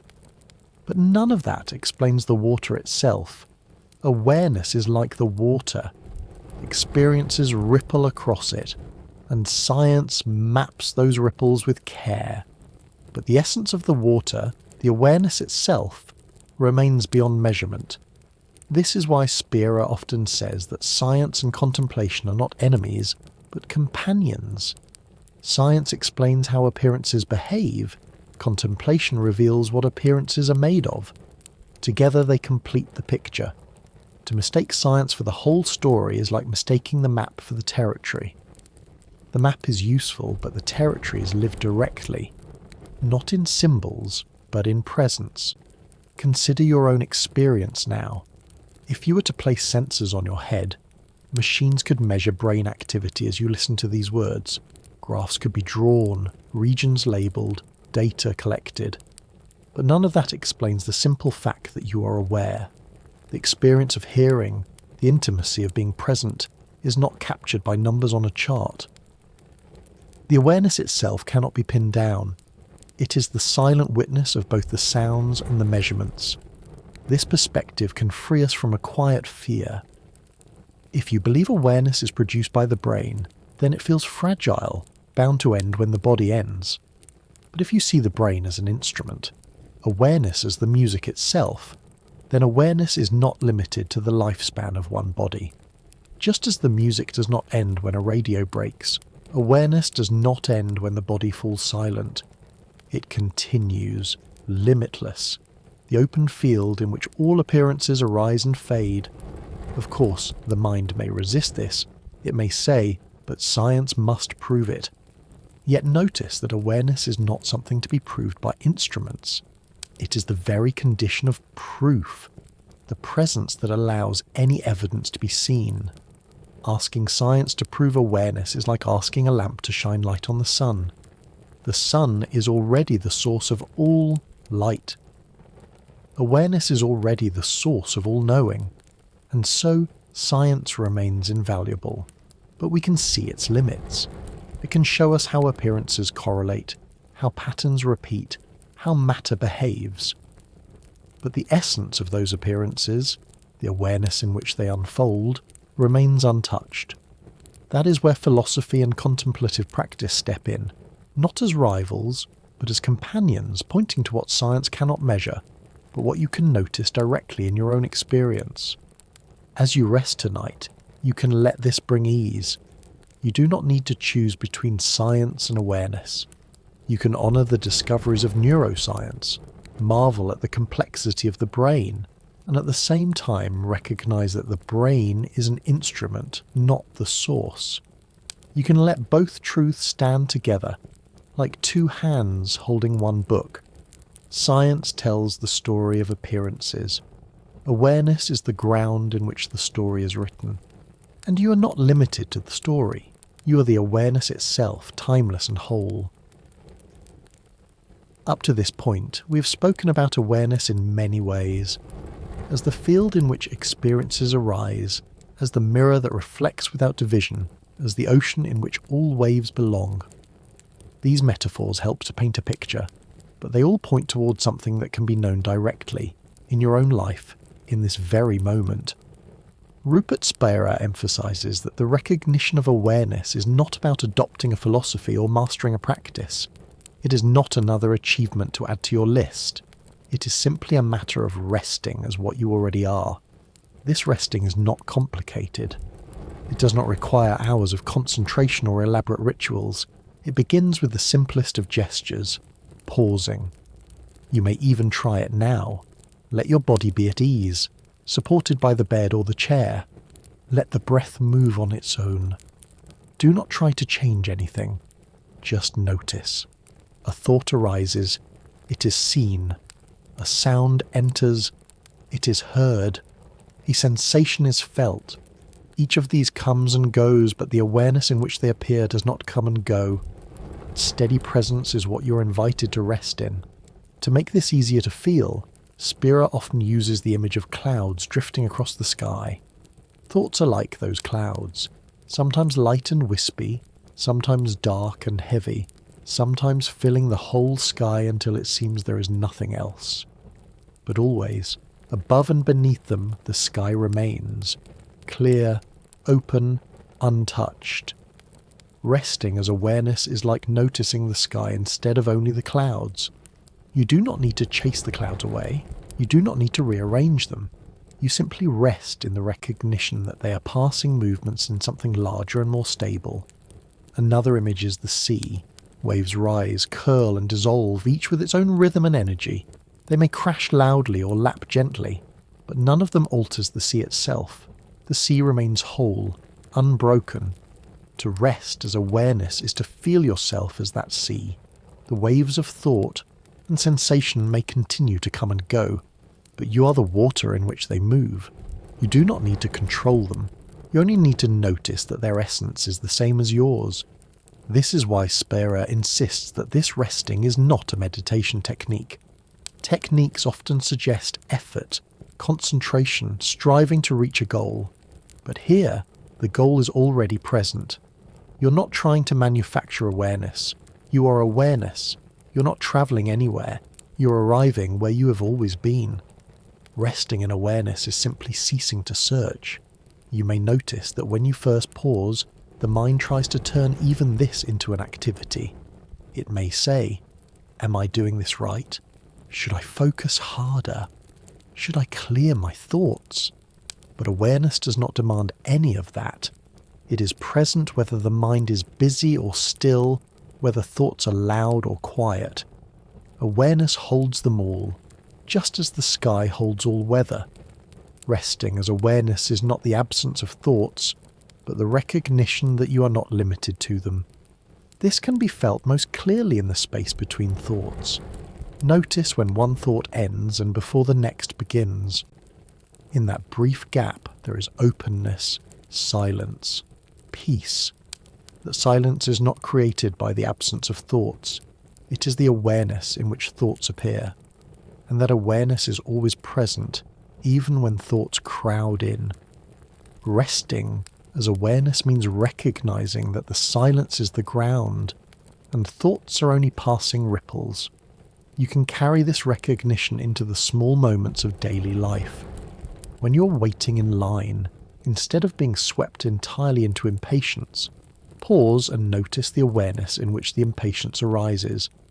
When you're walking outside, instead of being caught only by plans in the mind, notice the awareness that holds the sounds of birds, the feeling of your feet, the thoughts about tomorrow.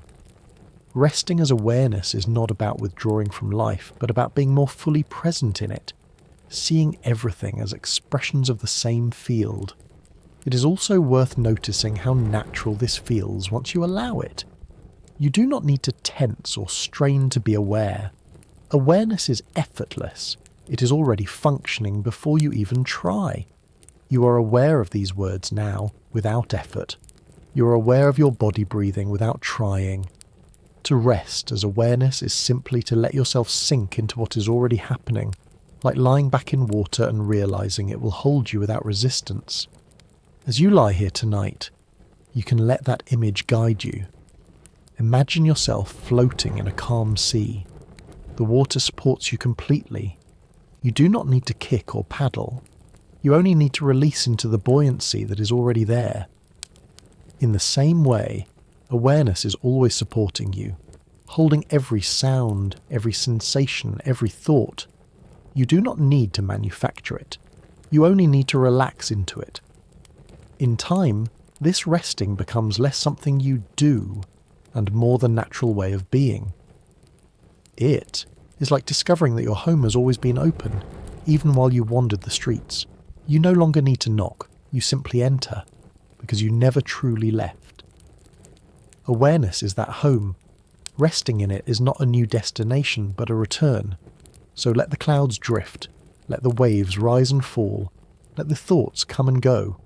Beneath them all, awareness is steady, silent, open.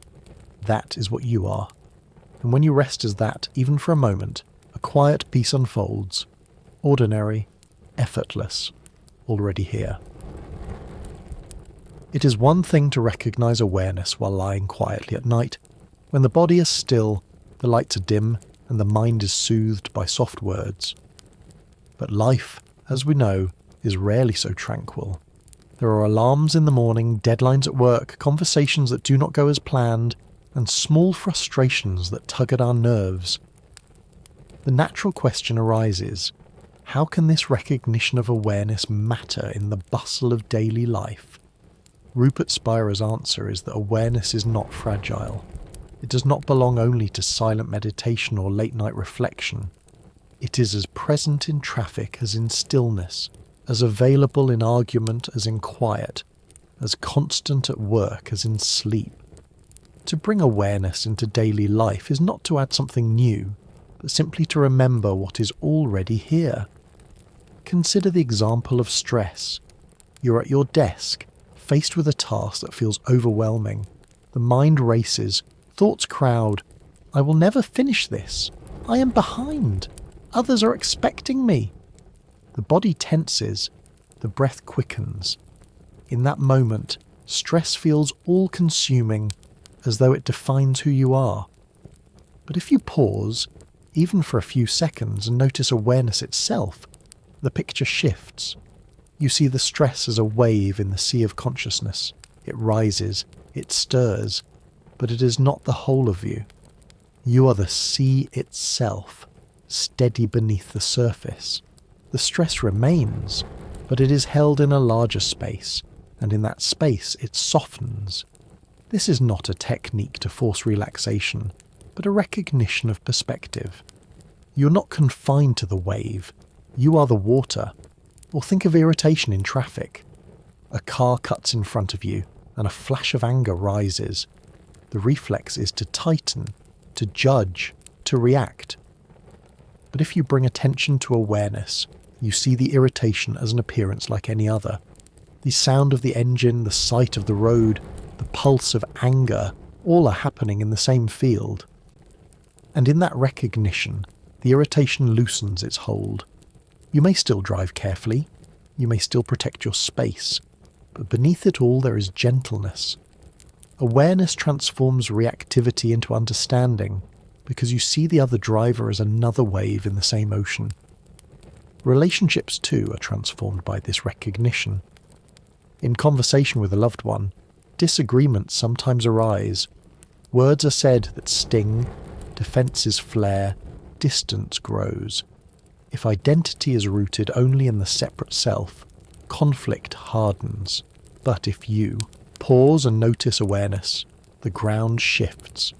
The other person's words, your own feelings, the silence between them, all are appearances in the same field. You and they are not two fragments colliding, but two expressions of one awareness meeting. Compassion naturally arises. You listen more deeply, not because you force yourself to, but because you sense the unity beneath the difference. Conflict becomes easier to hold, easier to heal. Even simple tasks become opportunities to live as awareness. Washing dishes after dinner, folding laundry, walking down a hallway. These can feel like chores if the mind is elsewhere, lost in plans and worries. But if you bring gentle attention to awareness, each task shines differently.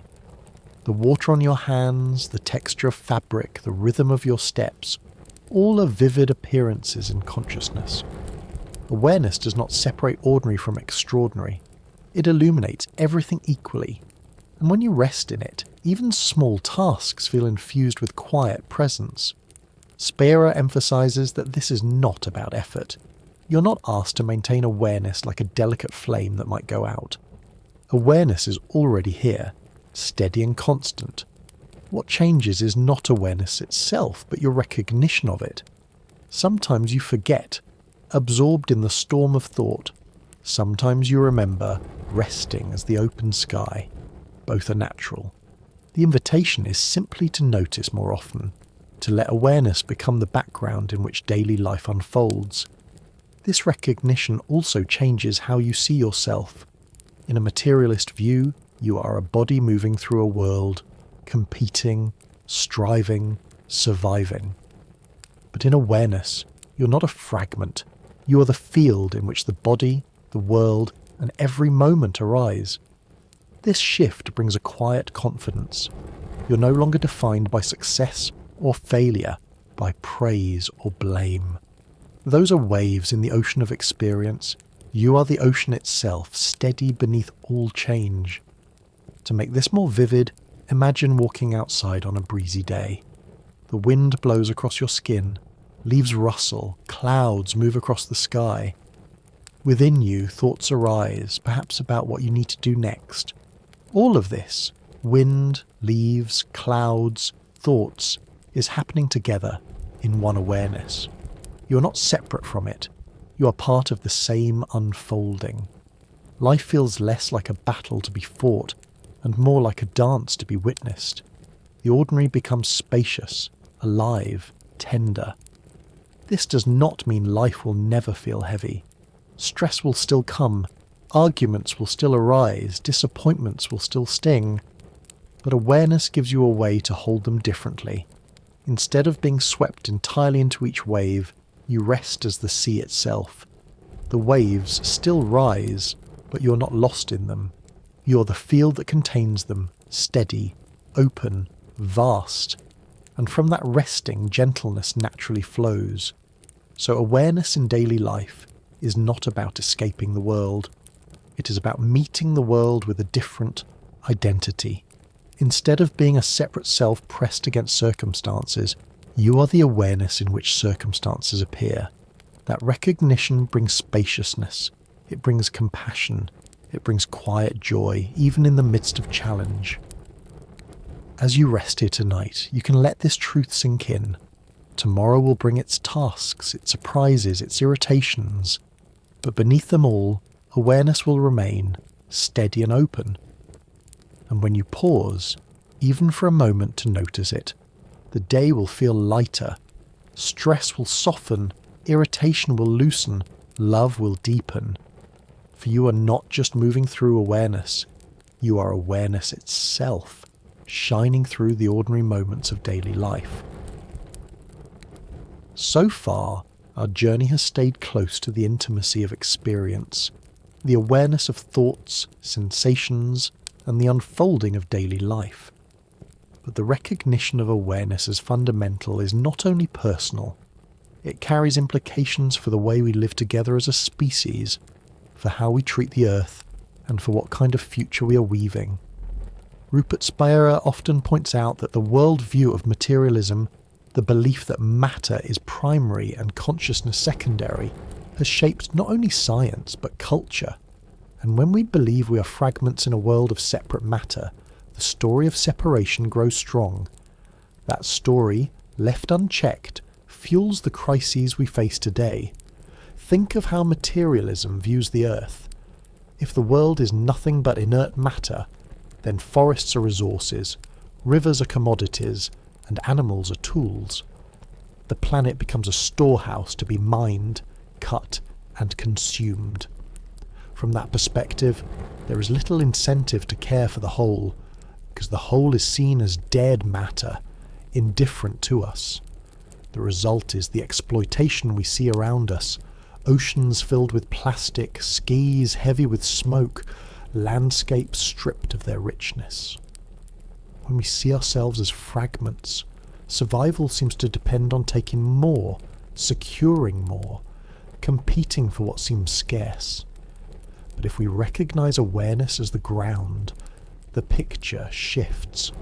The world is no longer a pile of resources separate from us. It is an expression of the same awareness in which we appear. The trees, rivers, animals, and people are not out there. They are part of what we are. To harm them is to harm ourselves. To care for them is to honour the same awareness that looks through our own eyes. When identity shifts from the fragment to the field, compassion extends naturally to the environment. The earth is no longer an object. It is a body of awareness, and we are woven into its fabric. A gentle metaphor may help here. Imagine tending a tree. If you only care for the branches, trimming them neatly, painting the leaves green, the tree may look healthy for a while. But if the roots are neglected, if the soil is poisoned, the life of the tree begins to fade. This is how our current culture often works. We polish the branches of progress, technology, wealth, production, while neglecting the roots, the awareness that sustains it all. To live from materialism is to keep cutting at branches, trying to solve surface problems while ignoring the ground. To live from awareness is to tend the roots, to care for the soil of consciousness in which everything grows. From healthy roots, branches flourish naturally. This recognition also reshapes our relationship with each other. In a materialist story, nations, groups, and individuals appear as separate units, often in competition. Borders harden, identities clash, conflicts erupt. But if awareness is primary, those divisions lose their sharpness. We are not fragments sealed off in private bubbles. We are expressions of one consciousness. Recognizing this does not erase differences. Cultures, languages, perspectives remain. But beneath them all is unity, and that unity invites cooperation. Instead of fighting over the branches, we remember that we share the same roots. You can see this even in ordinary life. Imagine standing in a crowded market. People move past you, each with their own errands, their own worries, their own joys. On the surface, it is a swirl of separateness. But if you notice awareness itself, you see that all of it, the voices, the colours, the movements, appears in the same field. You're not outside of them. You are part of the same unfolding. The market becomes less a collision of strangers and more a dance within one consciousness. This is the paradigm shift Spira speaks of. From separation to unity, from competition to care. The future, seen from this perspective, is not only about technology or economics. It is about remembering what we are. If we continue to live as though matter is primary, separation will deepen, and the suffering of both people and planet will grow. But if we recognize awareness as primary, then compassion, cooperation, and care for the earth arise naturally. We tend the roots, and the branches flourish. This does not mean the recognition of awareness will instantly solve global crises. Forests will not regrow overnight. Political divisions will not vanish in an instant. But it does mean that solutions will arise from a different ground. Instead of trying to fix problems while holding on to separation, we will act from unity. And actions rooted in unity have a different flavour. They are less about grasping and more about giving, less about fear and more about trust, less about control and more about care. You may sense this in your own heart as you listen now. Imagine the earth not as matter beneath your feet, but as consciousness appearing as soil, stone and water. Imagine the sky not as an empty expanse, but as consciousness unfolding as light and air. Imagine the people around you not as separate minds, but as consciousness shining in different forms. When you see this, care becomes natural. You no longer need to force compassion. It flows because you see the world as yourself. And so, the future depends less on new inventions than on a new recognition. The recognition that consciousness is primary, that we're not fragments but expressions of one field, that life is not separate but whole. From that recognition, ecology is not a project but a form of self-care. Peace is not a treaty but a remembrance of unity. Progress is not more branches but deeper roots. As you rest tonight, you can let this vision soften in you. Imagine the world as one great tree, its branches stretching across time, its leaves shimmering in the wind.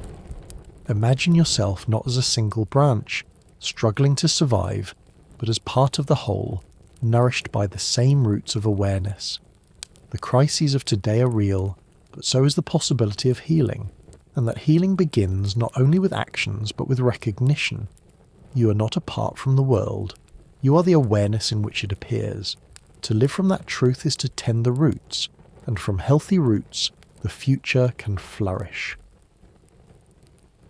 As our journey draws to a close, it may be helpful to pause and look back. We have wandered through reflections on the nature of consciousness, explored metaphors of dreams, oceans, mirrors and waves, listened to echoes from Eastern and Western traditions, and seen how awareness touches not only personal experience, but also the fate of the world itself. And yet, despite all these words and images, the essence of the teaching remains remarkably simple. Awareness is always here. It was here before we began speaking. It has been here through every sound and thought along the way. And it is here now as you listen in the quiet of your own life. Awareness is the steady presence beneath every changing appearance, the ocean beneath the waves. Rupert Spira often describes consciousness as peace, not the peace that depends on silence, or the peace that comes only when problems are solved, but the peace that underlies everything unshaken by change. Think of the sky again. Clouds may gather, storms may rage, winds may howl, but the open sky is not harmed. It remains clear and vast, even if hidden. In the same way, awareness remains whole and undisturbed, even while thoughts and emotions rise and fall. The peace of awareness is not created, it is discovered, or rather, remembered. You can taste this peace in small moments. Notice the pause between breaths. Notice the silence after one sound fades and before another begins. Notice the stillness that holds even the busiest thought. That stillness is not something fragile that must be protected. It is the ground that holds all. It is always present, even when overlooked. And when you rest in it, a deep calm unfolds, not because life has stopped moving, but because you no longer mistake yourself for the movement alone. You recognize yourself as the awareness in which all movement arises. This recognition carries a profound reassurance. For much of life, we fear change, loss, and uncertainty. We cling to what we love, resist what we dislike, and worry about what may come. But when you know yourself as awareness, the fear softens. Appearances still change, but the awareness in which they change does not. You are not swept away with each wave. You are the ocean itself. From that perspective, change becomes less threatening. Joys and sorrows alike are seen as movements in the same field, ripples on the same surface. And with that reassurance comes gentleness. If you are awareness itself, then there is nothing outside you. The world is not something to fight or conquer, but something to embrace. Others are not strangers, but expressions of the same consciousness. Nature is not an external resource, but part of your own body of being. Compassion arises not as effort, but as the natural fragrance of awareness. Kindness becomes as inevitable as light from the sun. This is why Spira often concludes his teachings with a simple reminder: you are not in awareness, as though awareness were a container holding you. You are awareness itself. The body appears in awareness, the mind appears in awareness, the world appears in awareness, but awareness does not appear in them. It is the constant ground. And recognizing this transforms the way we live. We move through life with less fear, more compassion, more trust in the unfolding of each moment. Imagine lying at the edge of the sea at dusk. The waves move rhythmically, washing up and receding, washing up again. The horizon glows with fading light. The air is cool, the sand soft beneath you. You feel the movement of the water, endless and steady. It is soothing, because it reminds you of something deeper, that life itself is like this sea. Waves rise and fall, days begin and end, but the ocean remains. That ocean is awareness. It is the peace in which everything flows. And so, as this exploration comes to an end, you may notice a quiet shift in how you feel. Perhaps there is more space inside, perhaps more ease. Perhaps you sense the ordinary details around you, the pillow, the blanket, the hum of the room, not as separate objects, but as appearances in the same awareness. If so, let that recognition comfort you. Nothing has to change for you to rest as awareness. You do not need to reach a special state or wait for the perfect moment. The peace of awareness is here already, holding you in this very breath. This is the lullaby of non-duality, not a call to abandon the world, but an invitation to see it differently, to see it as arising in, known by, and made of awareness. To see yourself not as a fragile fragment, but as the open field in which all fragments appear. To recognize that beneath every wave of thought and every cloud of emotion, you are the ocean of peace itself. And so, as you drift into rest, let these words dissolve. You do not need to hold them. You do not need to remember. Awareness is not something you can lose. It is here whether you think of it or not. It is here in waking, in dreaming, in sleeping. It is the most faithful presence, steady and unbroken.